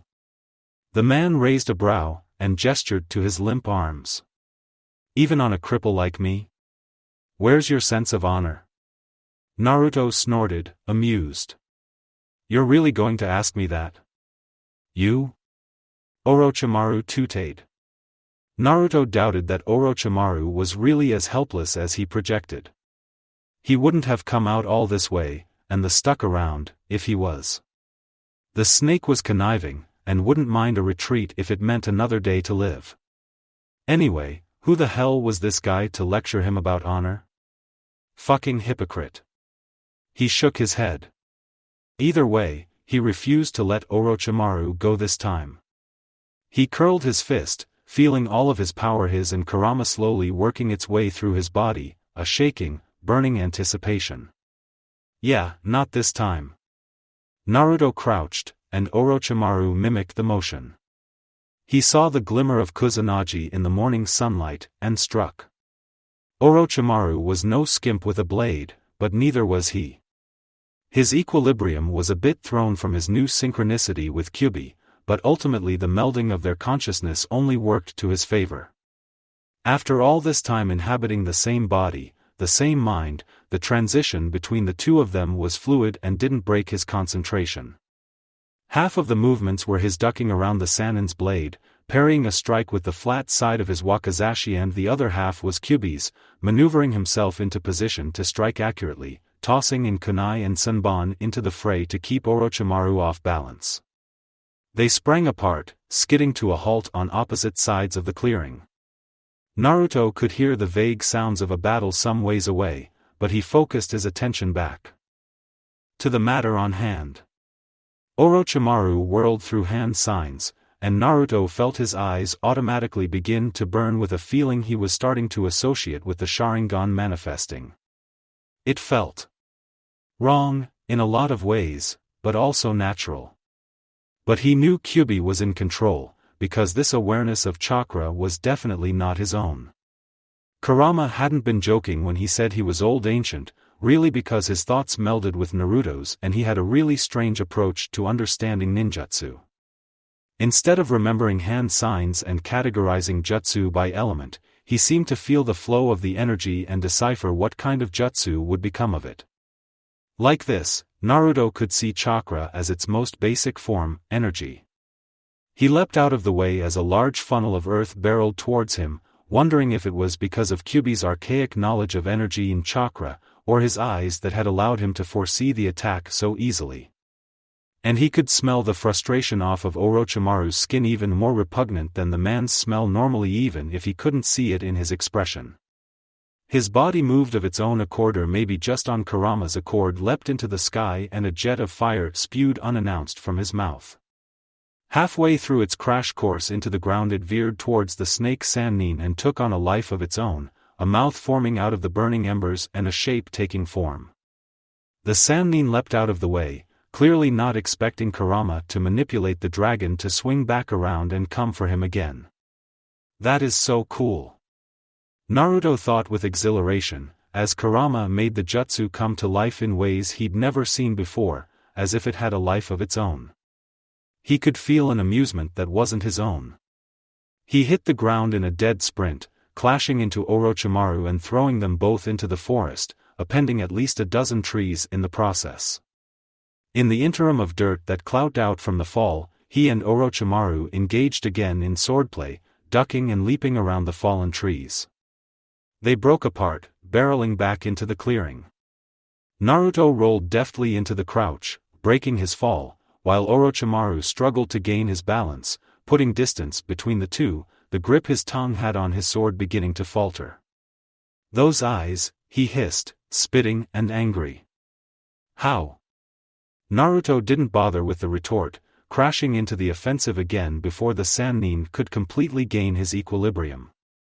There was a brief moment when he feared the Sannin might actually get the upper hand, as a well-timed kick had him flying into the dirt, but he felt something shift around him, and as the snake descended upon him he was caught in some kind of acidic, red chakra, and Naruto used the opportunity to drive his wakizashi into Orochimaru's tongue, slicing it off and getting blood all over his face.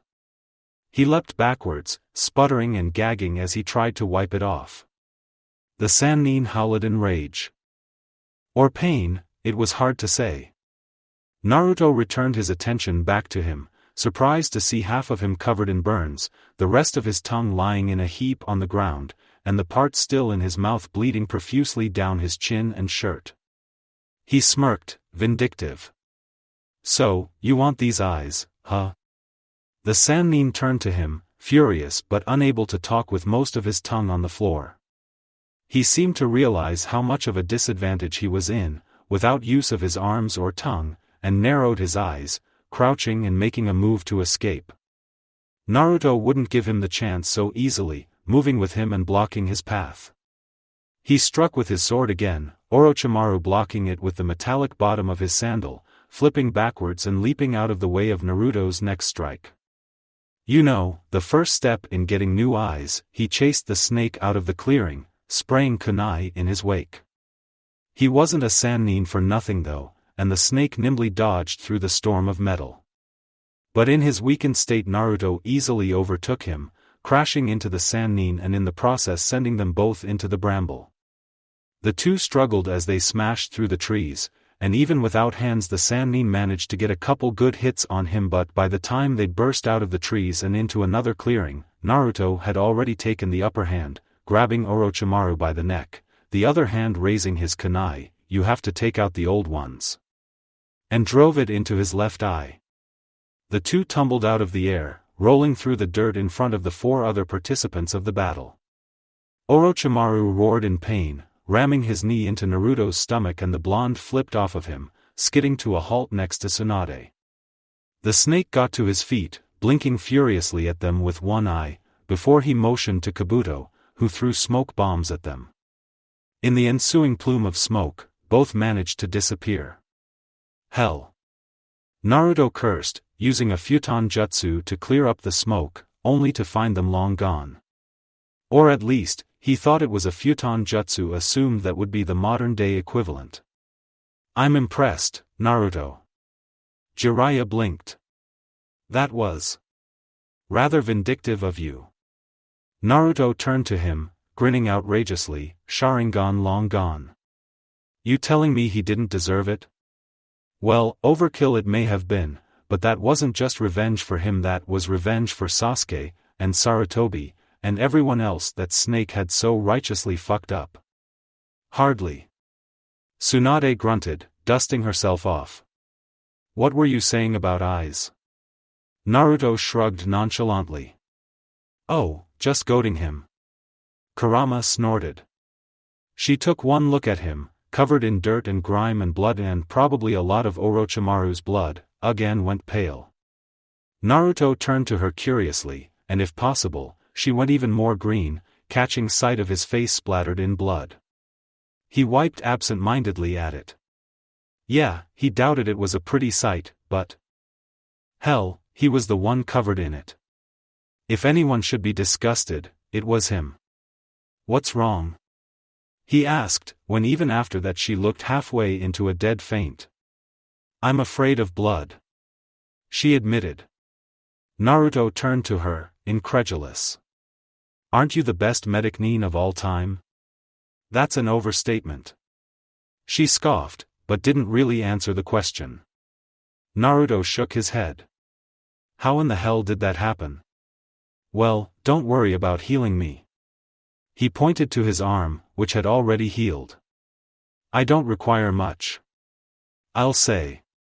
Tsunade looked appreciatively at the unscarred skin. And then, to him. "I may have underestimated you, kid. I think you're more than I had given you credit for." Naruto opened his mouth, before closing it quickly. Wait. Was that a compliment? Or a vague insult? Thanks. You've got guts, and talent, and a level head. She continued on. You know, I had heard stories of you. Most of them made you out to be a moron. Naruto almost protested, before thinking better of it. He shrugged. Yeah, fair enough. That would have been a fairly accurate assessment a few months ago. And there aren't many people who can take Orochimaru on like that even when he can't use both arms. She looked approvingly at him, before sliding her hair out of the way and producing a necklace from beneath her shirt. I want you to have this. She held it out to him, even as both Jiraiya and Shizune sputtered in shock. He took it, but not without great reproach. What is it? It's my necklace. And then, so matter-of-factly he almost face-planted into the ground, everyone I've tried to give it to has died the next day. What? I don't think you will, though. She stated, confidently. And just this once, I want to believe. Naruto scratched the back of his head. Thanks. I think. With that, she turned back to Jiraiya. I'll come back, she announced, much to his delight. And then, holding up a hand, but it has nothing to do with you, moron. That being said, I'm holding you to your promise. I am not running away anymore. And neither are you. He nodded, seriously. Naruto looked up at her curiously, tying the necklace around his neck. So you'll be the 5th Hokage? She turned to him, just as austere as Jiraiya. Yes. Oh. Good. Naruto sighed in relief. Because we could really use you. And also, a lot of people need your medical help. Naruto had never seen Sasuke look so peaceful. Even stranger, he couldn't stop thinking about how similar he and Itachi were. They had the same nose, the same chin, the same cut to their cheekbones, but of course they would. Naruto shook his head. They were brothers. Brothers by blood. Not brothers the way Naruto thought of them. But maybe it was better to not be related by blood. Naruto-kun. The blonde turned himself away from the boy in the bed, and towards his porn-reading sensei lounging in the open window. Kakashi-sensei. His smile didn't quite reach his eyes. You're up and running already. Kakashi rolled his shoulders. Tsunade is as good as everyone says, I guess. His one eye roved over towards Naruto. Naruto wasn't fooled by the indifference he saw in them. So, I heard you did quite a number on Orochimaru. Naruto shrugged. He deserved it. That he did. The Kappinen agreed. Either way, that was good work. And in the sound invasion defeating Gaara. Naruto scratched his cheek, wondering why he felt so pleasantly warm at that. You've grown a lot, Naruto. Thanks, he smiled, a little helplessly, fiddling with the edge of Sasuke's blanket. His smile dimmed a bit. How are they doing? He gestured to Sasuke. You know. Sasuke, and Sakura. Kakashi sighed, snapping his book shut. As well as you can imagine. He removed himself from his sprawl, sitting upright against the windowsill. Sakura is a bit unmotivated, after all that's happened. And Sasuke. He trailed off, glancing at the unmoving figure, still and as pale as the sheets around him. I'm sure this incident won't bode well. Naruto's fist involuntarily clenched into the sheets, crumpling them almost until he could feel the fabric give out. His eyes sightlessly trailed over towards Sasuke's bedside table. Predictably, it was filled with flowers from Ino's flower shop, 2 large bouquets, probably from both the blonde and Sakura. There was his card, that he had sent through the post and asked Kakashi to put there. He was faintly surprised to see another card in Yugao's lacy, prim script. It's not fair, he said, strangely frustrated and feeling weaker and more forlorn than he had in a long time. Kakashi sighed. It isn't. He agreed, having nothing else to say. He here was, so close he could reach out and touch Sasuke, and yet between them was a thick, besotted veil, and Naruto didn't know when it had fluttered between them. But he felt he couldn't cross the distance anymore. The sight of his team at the gates was infinitely more relieving than it had any right to be. Perhaps it was the familiarity of their stances. Yugao a long, graceful curve against the side of the wall, Koga with all his weight divested on one foot, Tawa gazing up at the sky, bored as hell, and Yamato the sole presence that looked anything like professional. That put Naruto at ease. Either way, he sped up as he saw them lounging by the entrance. Each of them straightened as the party arriving approached, the 2 Chunin on guard duty even bowing lowly. It took Naruto by surprise for a moment, until Tsunade breezed past him, irritated. Don't even start that shit. She scowled, ignoring them completely as she pushed her way into the city. Naruto watched her determined gait as she systematically climbed the stairs into Konoha, shaking his head. She's not even Hokage yet and she's already bossing everyone around. Naruto noted, somewhat admiringly. Jiraiya scoffed. Don't give her any ideas now. Well, came Yamato's wry voice. Looks like you two succeeded. Naruto grinned. Yeah, sort of. We got her back, anyway. And in good timing, too. Tenzu nodded. We have a mission. Naruto balked. Wait. What? His eyes traveled back to Konoha. Reparations were well on their way, but that didn't mean the city was anything approaching its former glory. Shouldn't we help with the rebuilding? Tenzu shook his head. We have to keep up appearances to the other hidden villages. If they suspect we're in need of recuperation, it will only draw more attention towards us. It's good money, too. Yugao added. And God knows the city needs more of that right now. Also, Tawa whispered conspiratorially, Yamato Taishu just wants to leave so everyone will stop harassing him to rebuild their houses. Yeah, Naruto snorted. He could imagine that the captain's Mokuton Jutsu would be in high demand right now. At any rate, Yugao tapped him lightly on the head. It'll be good to have you back and you've made it just in time to come with us. Suit up, huh? We're meant to leave in a half hour. But. Naruto floundered. He had wanted to go and see Sasuke and Kakashi. Well, mainly Sasuke, his brother did to him undoubtedly wasn't good. Yugao read his confusion accurately, gaze softening. He's fine. She said by way of explanation. And recovering in the hospital, but it took a couple days for Kakashi to wake up. I suspect Sasuke will take even longer. Naruto swallowed. So he's okay? She nodded. He will be. And then, gently, this isn't going to take long, it's a fairly routine assassination. We should be back long before he wakes up.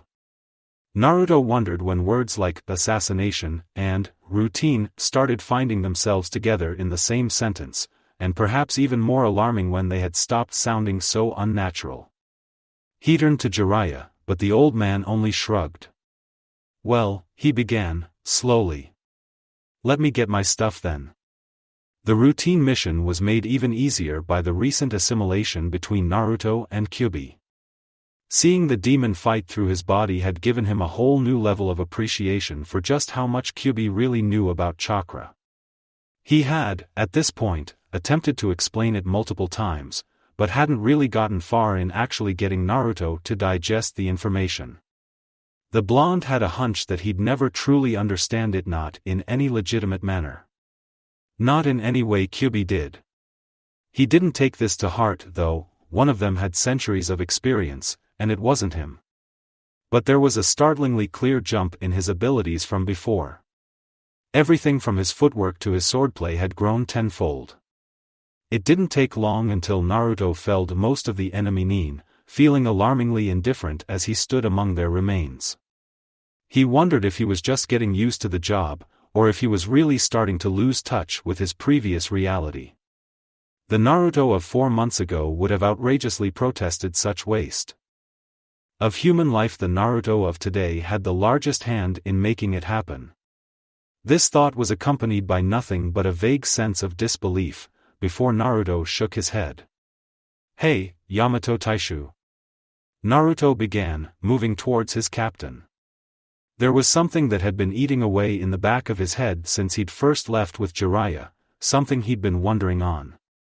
If there was anyone who knew the answer and would actually give him a straight answer, it'd be Yamato. Yamato answered, distractedly, squatting to overturn one of the limp bodies. He dug around in the man's pockets, attention diverted. What can you tell me about Uchiha Itachi?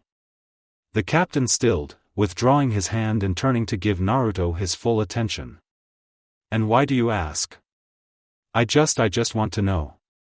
He replied, somewhat unsteady, hoping Tenzu either didn't notice the tremor in his voice, or left it alone. But that was incredibly foolish of him. This was Captain Yamato, after all, and if anything could possibly escape his notice, Naruto didn't know what it was. No one asks without a reason. He noted, dry. Ah. Caught. Naruto scratched the back of his head. Okay, yeah, fair point. He conceded. But, I mean, I was just thinking. About that one time. That one time when he murdered his whole family? Yamato finished with a snort.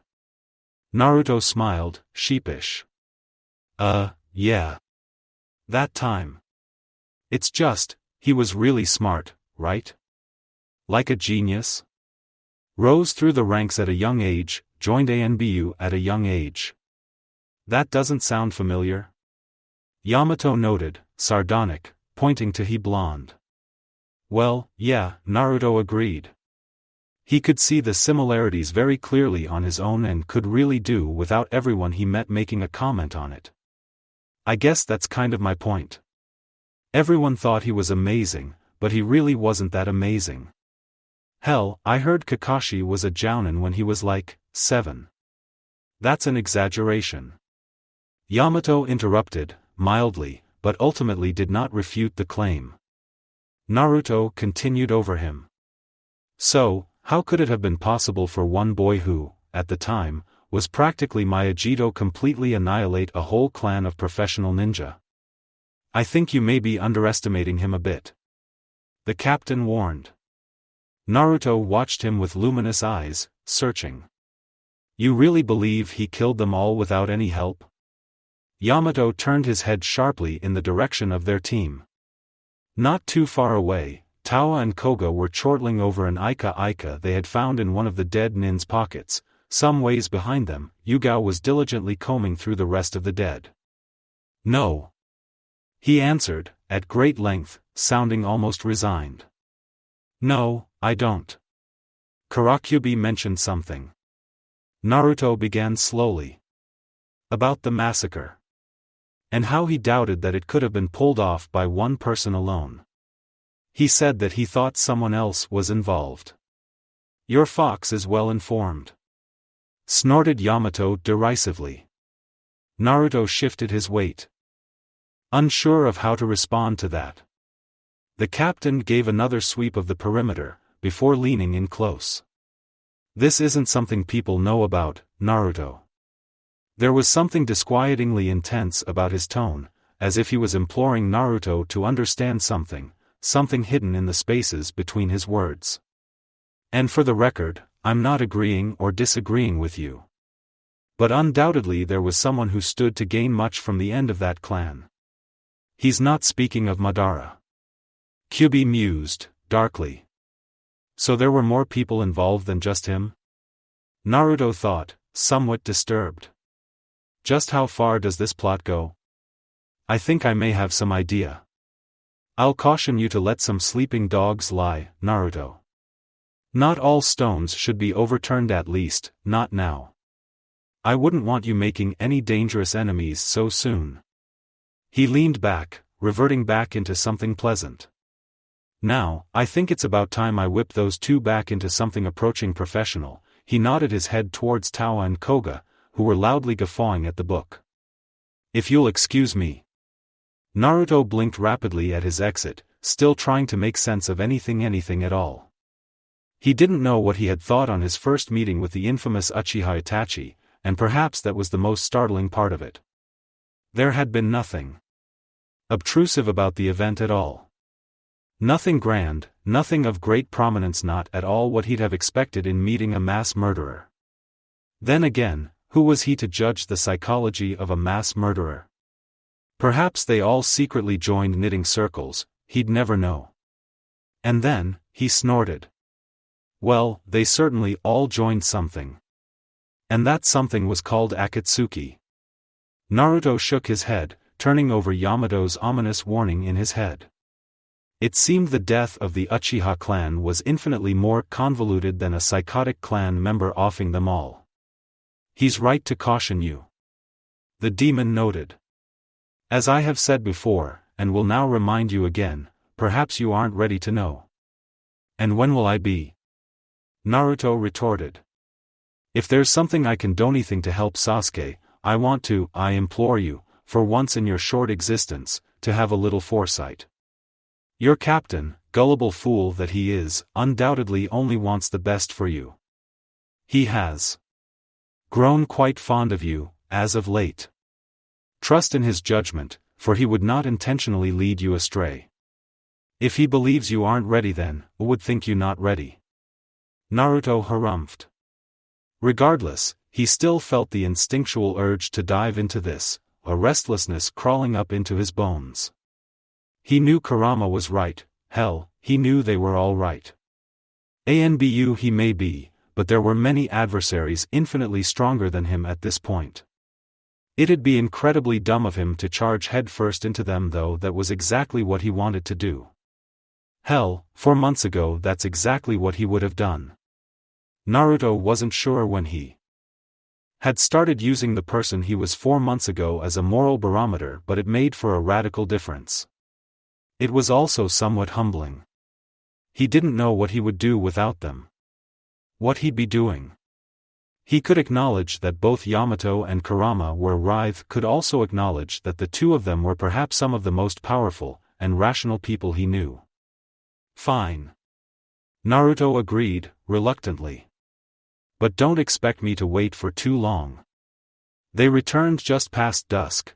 The world was besieged by darkness, nothing but a gossamer trail of stars above to light the way, the street lamps so far in the distance that they lit up as distant, glittering light against Yugao's cheeks. They looked like fireworks scattered around her eyes. She had her head turned over her shoulder, and it was then that Naruto realized she was speaking to him. I'm sorry. I asked you if you were going to the hospital. She repeated, and a small smile lifted her face. Small, and bereft of any admissible expression. But the expression he did see was one he could remember often on himself, a certain sadness. He remembered the boy in the frame of her pictures with a startling clarity, remembered his end, just as clear. Yeah, I was about to head over. Naruto nodded. Why? Should I not? She jerked her head to the Hokage tower. From here nothing but an indeterminable pattern of lights in the distance. We're giving the Hokage the mission briefing. Do you want to join? Should he join? He'd never done so before, always assuming it wasn't his place to do so. He doubted Kyubi ever deigned them with his presence.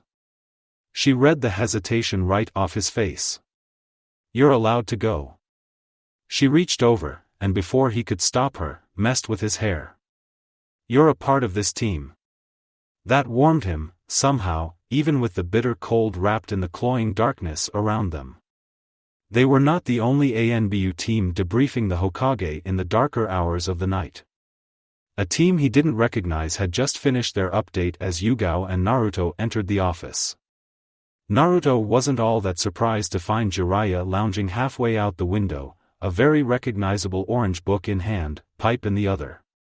He gave him a slight nod as he entered, but otherwise diverted his attention to the Hokage. Tsunade didn't look as strange in that chair as Naruto had expected her to be. Perhaps that was because she was already scowling down at the Anbu in front of her, hat lopsided and temper rising. So he's transferred? We believe so. An Anbu with a rabbit mask replied. We found the carcass along the border. It appears to be uninhabited for some time. Tsunade narrowed his eyes, before turning to Jiraiya. Do you think this will deter his interest in the Uchiha? Doubtful. Jiraiya snorted. But, he may be less inclined to move so quickly now. Intel suggests that he'll have to wait another 3 years before shedding this costume and setting up house in the Uchiha. Tsunade sneered.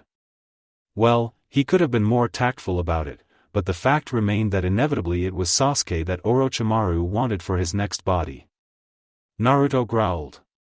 The Sannin would be losing himself both eyes this time if he even dared to try. Well, at any rate, we should thank Naruto for this.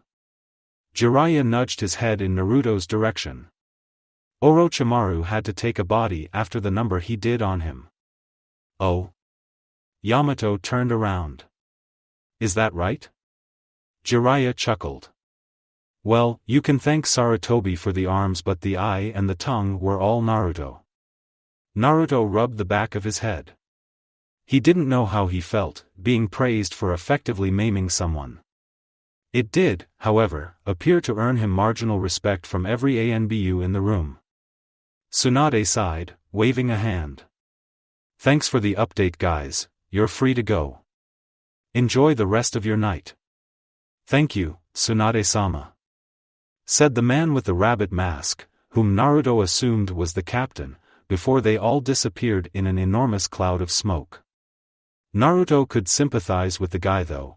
It was a Saturday night effectively ruined, or at least, he could sympathize after hearing Tawa and Koga bemoan about that for most of the afternoon. Don't call me that yet. Tsunade howled, but they had already disappeared. She harumphed. Hell, I haven't even taken an oath yet. It's only a matter of time. Jiraiya noted with mirth. Tsunade narrowed her eyes, but otherwise gave no response. She instead beckoned Yamato forward. The targets were assassinated cleanly. He reported, completely monotonous. There appeared to be no evidence of affiliations with Kyumo or IWA. Otogekure? Yamato shook his head. Nothing. Tsunade hummed appreciatively, before sighing. All right. Thank you for the update, Yamato Taishu. Of course. The man gave a small nod, the bottom of his feet already beginning to smoke as he did so. In a moment, he and all the rest of Naruto's team had disappeared. Naruto pouted. He'd have to get on that. It was really unbecoming to be the only ninja in the room actually using the door. He moved instead for the exit, stopped preemptively by Jiraiya's voice. Hold up, kid. He paused, turning back around. I have a proposition for you. Like that wasn't totally alarming. Like what? Naruto replied, apprehensively, eyeing the man. Having traveled with him for the past week or two, he'd since learned to be wary of any kind of proposition Jiraiya made. How do you feel about some more training?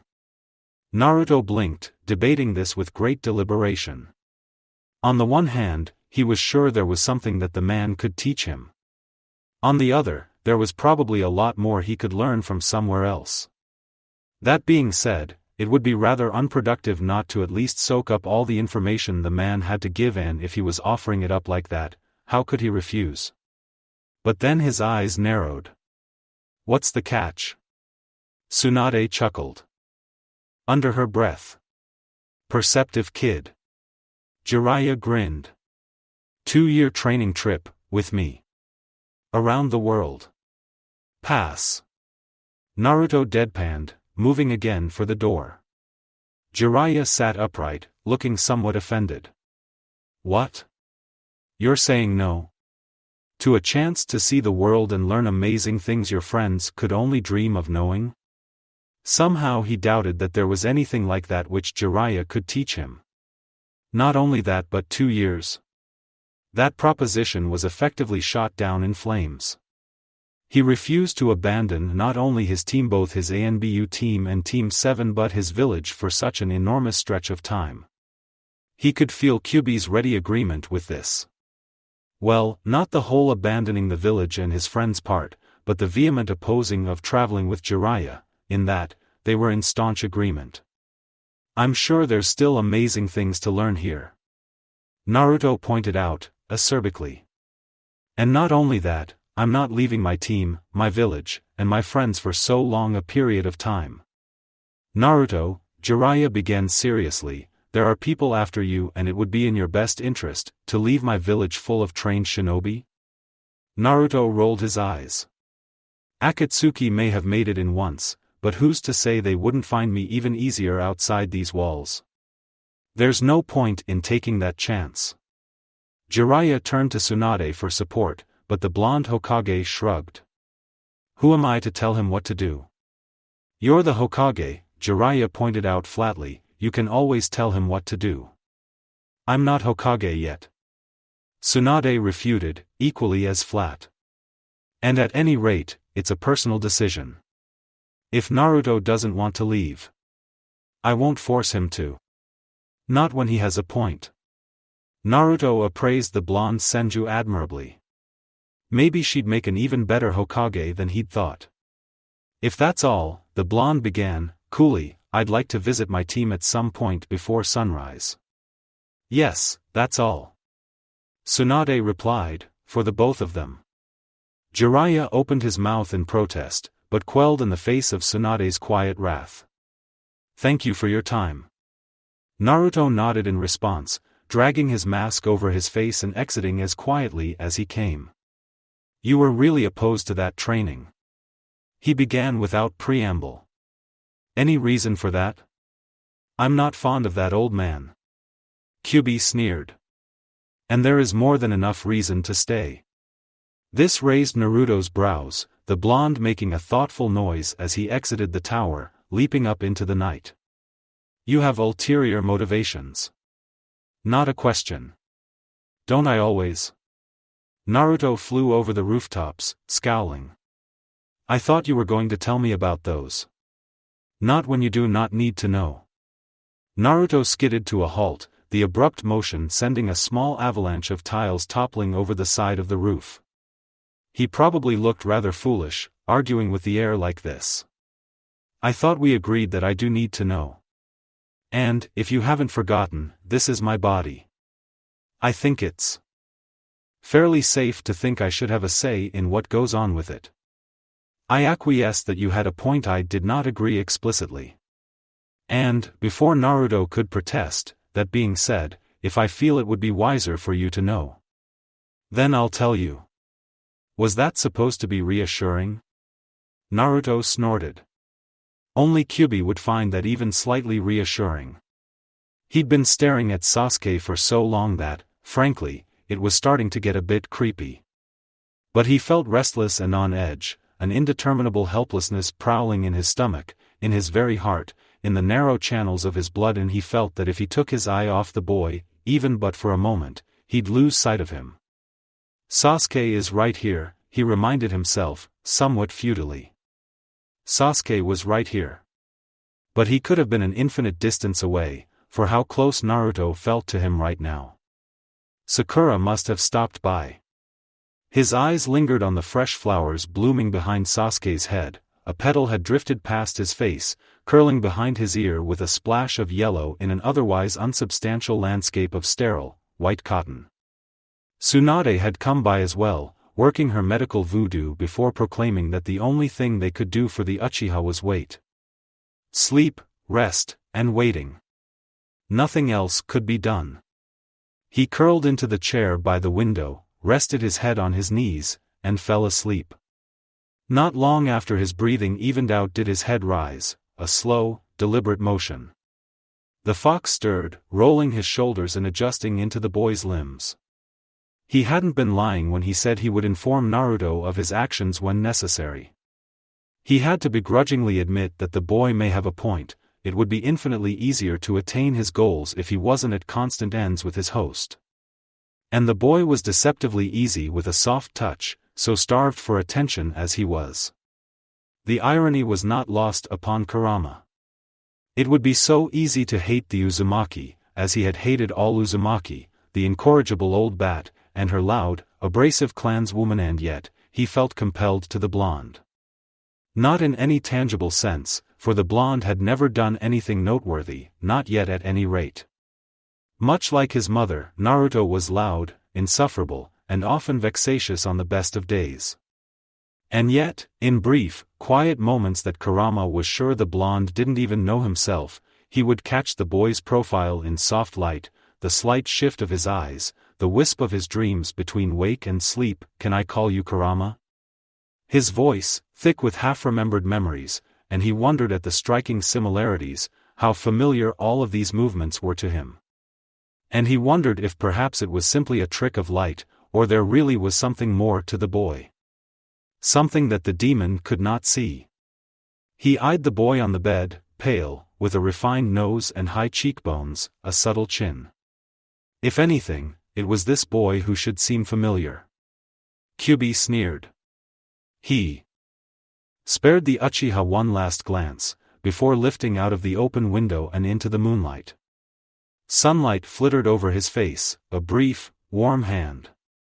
His eyes opened slowly to a sea of blankets. He'd fallen asleep in Sasuke's hospital room. The early morning painted the room with romantic affection, the soft diffusion of light dousing the room in an ephemeral warmth.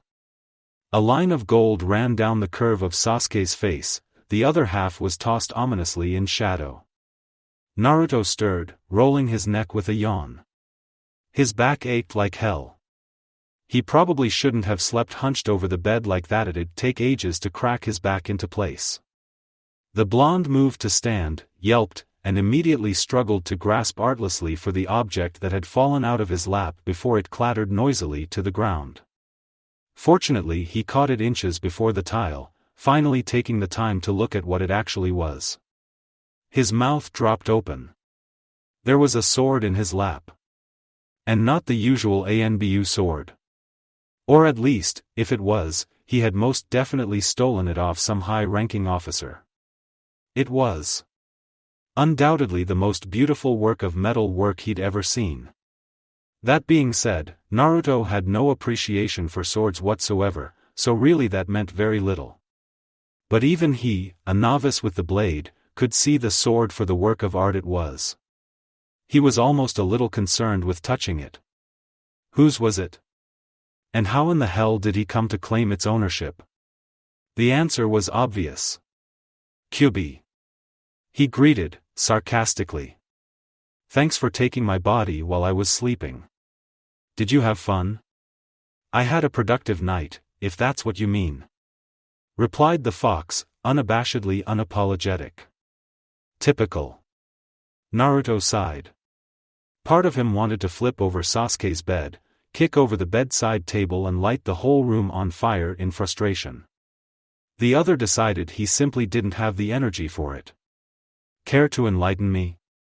I took the time to track down something that once belonged to me. Naruto blinked. Then looked down at the sword in his hands. Once belonged to him? Then he balked. Just how old was this thing? Infinitely older than you. Kurama snorted. So take great care not to drop it. You already almost managed that once. Hey! Naruto protested, weirdly offended. I didn't realize it was so valuable. Also, I didn't even realize it was there. Warn a guy, would you? This is exactly what I'm talking about. If you had told me you were going sword hunting, I would have been aware enough not to almost drop it. The fox did not deign this with a response, snorting. Naruto returned his attention to the sword and had, flipping it over in his hands. It was almost weightless. The handle was made of some material he'd never seen before, glowing opalescent in the morning light. It looked almost ethereal. Certainly a radical change from the Anbu issue swords he was used to. Is there any particular reason why? There were an infinitely large number of more pressing questions he should ask the fox, and yet, stupidly, this was the one that came out of his mouth. I mean, why now? That is a very powerful sword. The fox noted. Right. I got that. Kurama sighed. And you have very powerful enemies, narrator. You sensing a theme, here? If you expect to accomplish your goals, however vapid and insignificant they may be, becoming Hokage, protecting your friends, or whatever it is that you place a foolish amount of value in, you can't expect to be able to reach them without power. Even more pressing, you can't expect to overcome those who wish to oppose you from reaching your goals without power.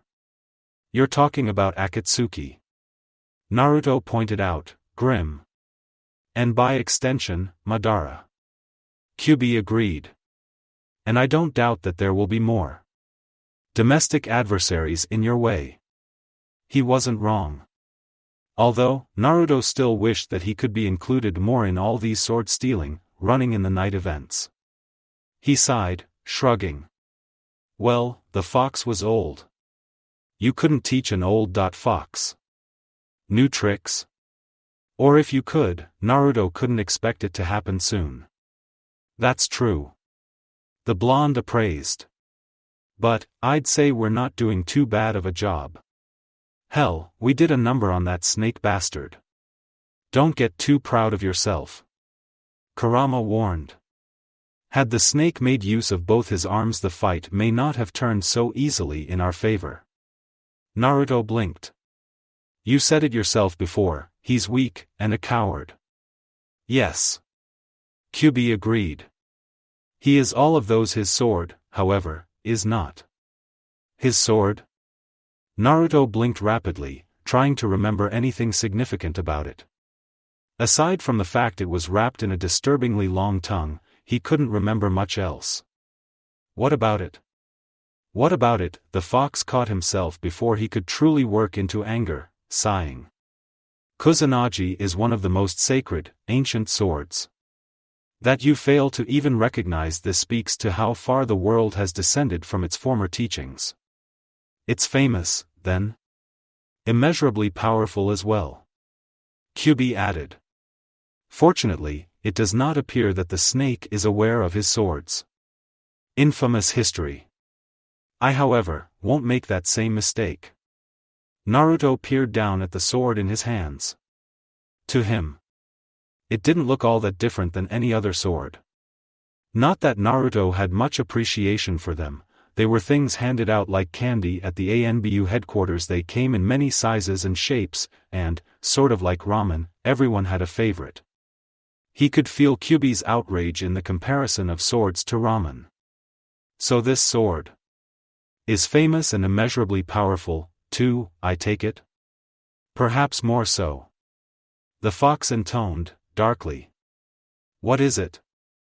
It is called the Aim no Habakira, though I am sure, as the world has changed, so has its name. Naruto didn't want to point this out, but he figured if he was thinking it then everyone else was going to as well. And what's so special about it? It kind of looks like a normal sword. The fox took hold of his body with a sudden conclusiveness, the motion so fluent, so effortless, that Naruto couldn't even feel the shift as Kyuubi moved his hands to the sword's hilt, and abruptly unsheathed the metal blade. In Naruto's hands, it hadn't done much of anything. But in Kurama's, from the hilt to the tip the seam between the metal began to glow an unnatural red, and the air around it began to waver, almost imperceptibly, with an ungodly heat. Naruto watched with disembodied shock as Kyuubi lazily drew the sword to the flowers by Sasuke's bedside. Though the metal did not touch them, each and every flower dissolved in the wrath of an unknown force, eaten away into nothing but ash.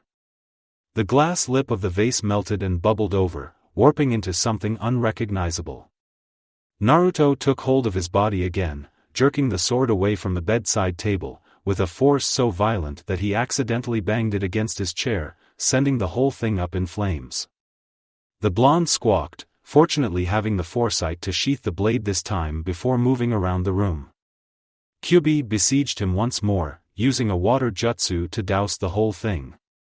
Naruto caught his breath, watching with abject horror as half of the now soaking chair fell to the ground in ash, the rest of it still smoldering with dark, besotted smoke. It was then that Sakura took the inopportune moment to open the door.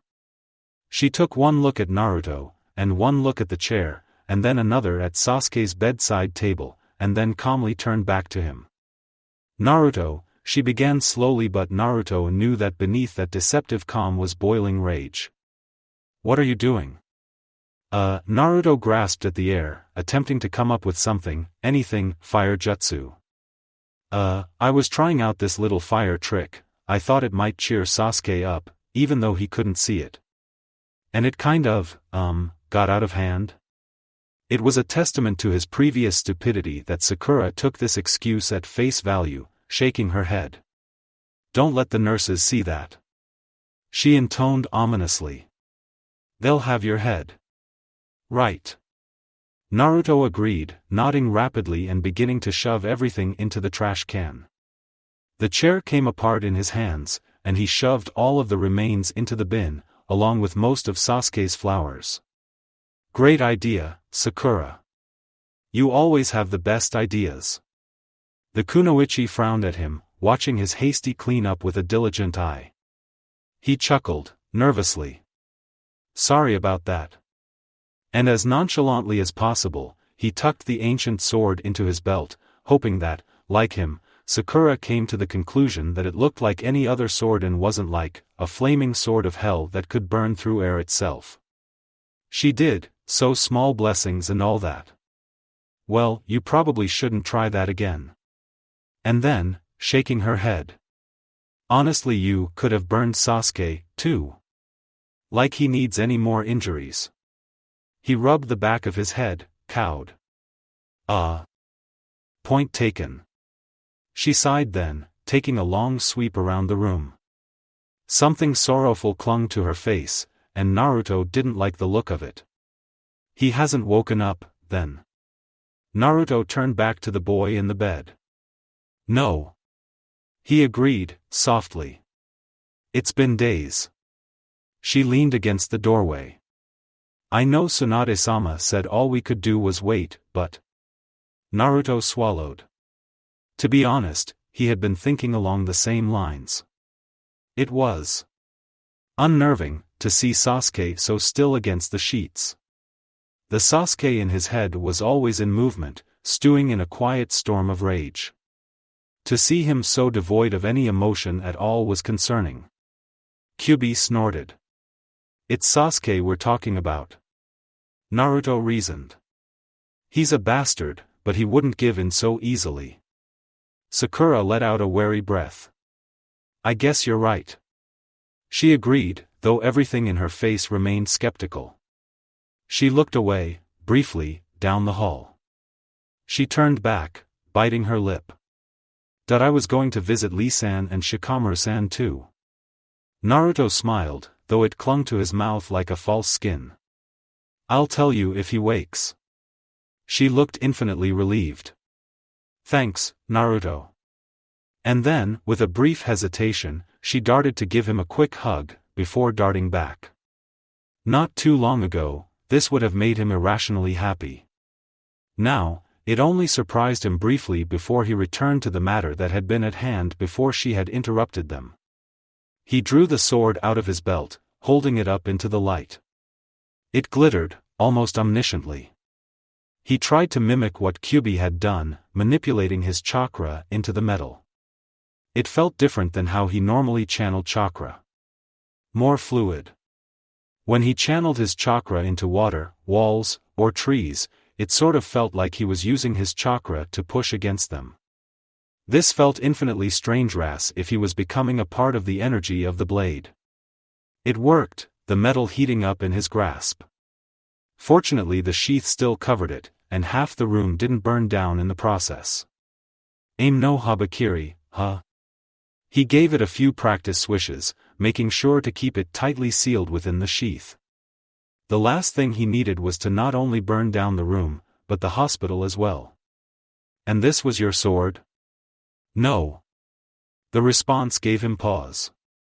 Wait, but didn't you just say? It belonged to the most powerful shinobi to walk this earth. Though, considering I may perhaps be the only one to even remember him, I suppose the ownership passes to me. Kyuubi refuted, and then, thoughtfully. You wield it well. This, if possible, was even stranger. Was Kyuubi actually handing him a compliment? Thanks.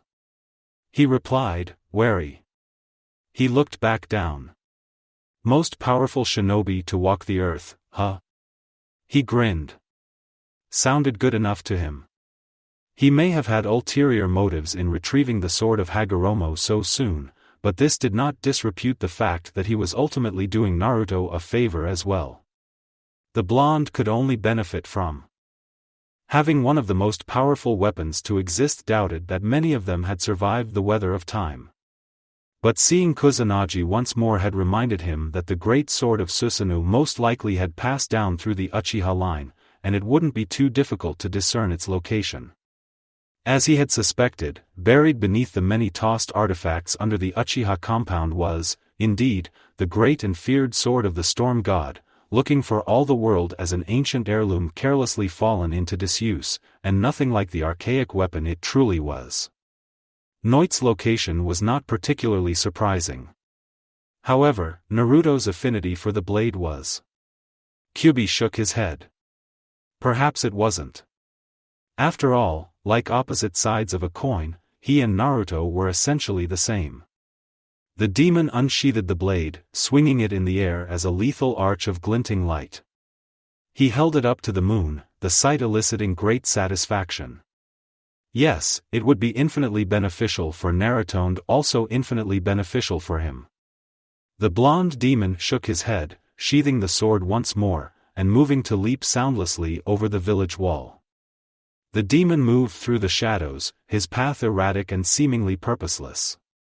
The darkness clung to the forest as a thick, besotted veil, no light aside from the flickers of moonlight, and the inhuman glow of his Sharingan eyes. The journey was cut off abruptly as he deftly moved out of the projectile of a kunai, dropping down onto the ground. A figure emerged from the shadows, nothing but speckles of light against his face, and the red glow of his eyes was discernible through the darkness. Kyubi smiled, as if tied by an unknown force. He could always tell when one of them were close. He had not been lying when he had said that all Uchiha belonged to him. Naruto-kun. The figure spoke, voice giving away nothing. Kurama inclined his head. Uchiha Itachi. Perhaps it was unwise to seek me out? The Uchiha noted, bereft of any legitimate vivacity. You couldn't have expected a confrontation to result favorably. And yet, you're not all that surprised to see me, are you? The Uchiha stepped forward, soft panels of moonlight illuminating parts of his face, the slope of his cheek, the smooth plane of his forehead, his red Sharingan eyes, that quickly morphed into a more dangerous evolution. The reaction was instantaneous, the Sharingan in his own eyes changed as well, spiraling outward into nine-tomoe. The Manjikyu. The elder Uchiha intoned, more inflection to his voice than usual. But there was no expression to his face, and no particular change to his speech. The surprise was written entirely in his eyes, and he could not hide it from Kyubi there. With these eyes he caught the almost imperceptible movement of the missing nin's hand, moving slightly into his voluminous sleeve. Kurama smiled. If you were looking for a fight, I will by no means disappoint you. However, I must confess it hadn't been my intention. I cannot think of any other reason for you to seek me out. Itachi returned. Unless, of course, you really do intend to elicit my help. You said previously that you would not help me. I intend to change your mind. The Uchiha tilted his head, curiously. And how do you intend to do that? But Kurama continued as if he hadn't heard him. I don't think it will provide to be too difficult. We do have common enemies. Common goals, wouldn't you say? I'm afraid I don't follow. Kyubi's smile widened. I think it's fairly safe to say that you and I care for your brother quite deeply. No? The Uchiha's eyes narrowed, Manjikyu spinning furiously. No, Fox, I don't think we do. The smile turned into a vicious grin. Ever the perceptive one, aren't you? But he waved off Itachi's response. You're right, I have no personal stake in him at all. However, as I have told you before, all Uchiha belong to me, and I do not intend to lose him so easily. In that, I believe, we share similar aims. Already, his future is so uncertain. And you are too far to keep him from drifting astray. You gamble much on my affiliations towards my brother. Am I wrong to? The fox returned in repose. You slaughtered the entirety of your family save for your younger brother. Surely, you had to fight Madara tooth and nail on that. And why? Why go through the trouble if you truly had held no regard for him at all? At the mention of Madara's name, Itachi's eyes widened. Almost involuntarily, his Sharingan flared to life, and the both of them pitched into Tsukiyomi. Itachi looked around, it was not his. The fox looked up, watching a red sky linger above them. His eyes seemed transfixed, almost longingly, at the moon. Did I hit a sore spot?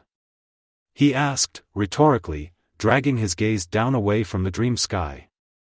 It was clear to see he had. Such a violent reaction from the elder Uchiha was rare indeed. His hatred must run deeply for Madara. But who was Kyuubi to judge him for that? After all, so did his. When he returned his gaze to the Uchiha in front of him, Tsukiyomi crumbled apart around them. And as the sky fell, he smiled. How about we make a deal? I don't make deals with demons. Itachi replied, flat. Well, you don't have to agree just yet. I admit, I would be skeptical as well. The ground beneath them split open, and the world righted itself once more, darkness blooming around them in the night, and diamond lancets returning to the sky. Tomorrow at sunrise, the fox promised. There will be no more threats to your brother in Konoha. And with that, the blonde turned, walking through the shifting panels of light, turning his back so conclusively on Itachi that he was almost taken aback by it. A gamble indeed, the Uchiha decided, as he counted the many opportunities he would now have had to pierce the fox in his heart. At this point, he did not know who was gambling more. The next day at sunrise, Danzo. Shimura's disfigured body floated down the Nakano River, the entirety of his right arm hacked away.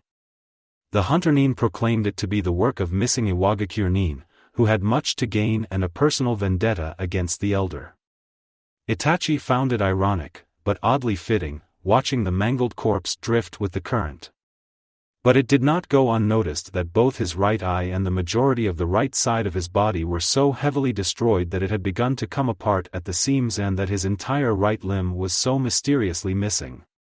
His eyes narrowed, as he fell farther into the darkness, leaving the scene and turning back into the forest.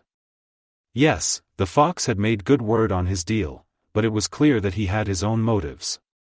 Thank you for watching. I hope you enjoyed it. Make sure to like and subscribe, and don't forget to share this video with your friends.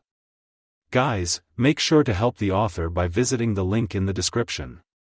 This is Fox Sage, and I'm signing off.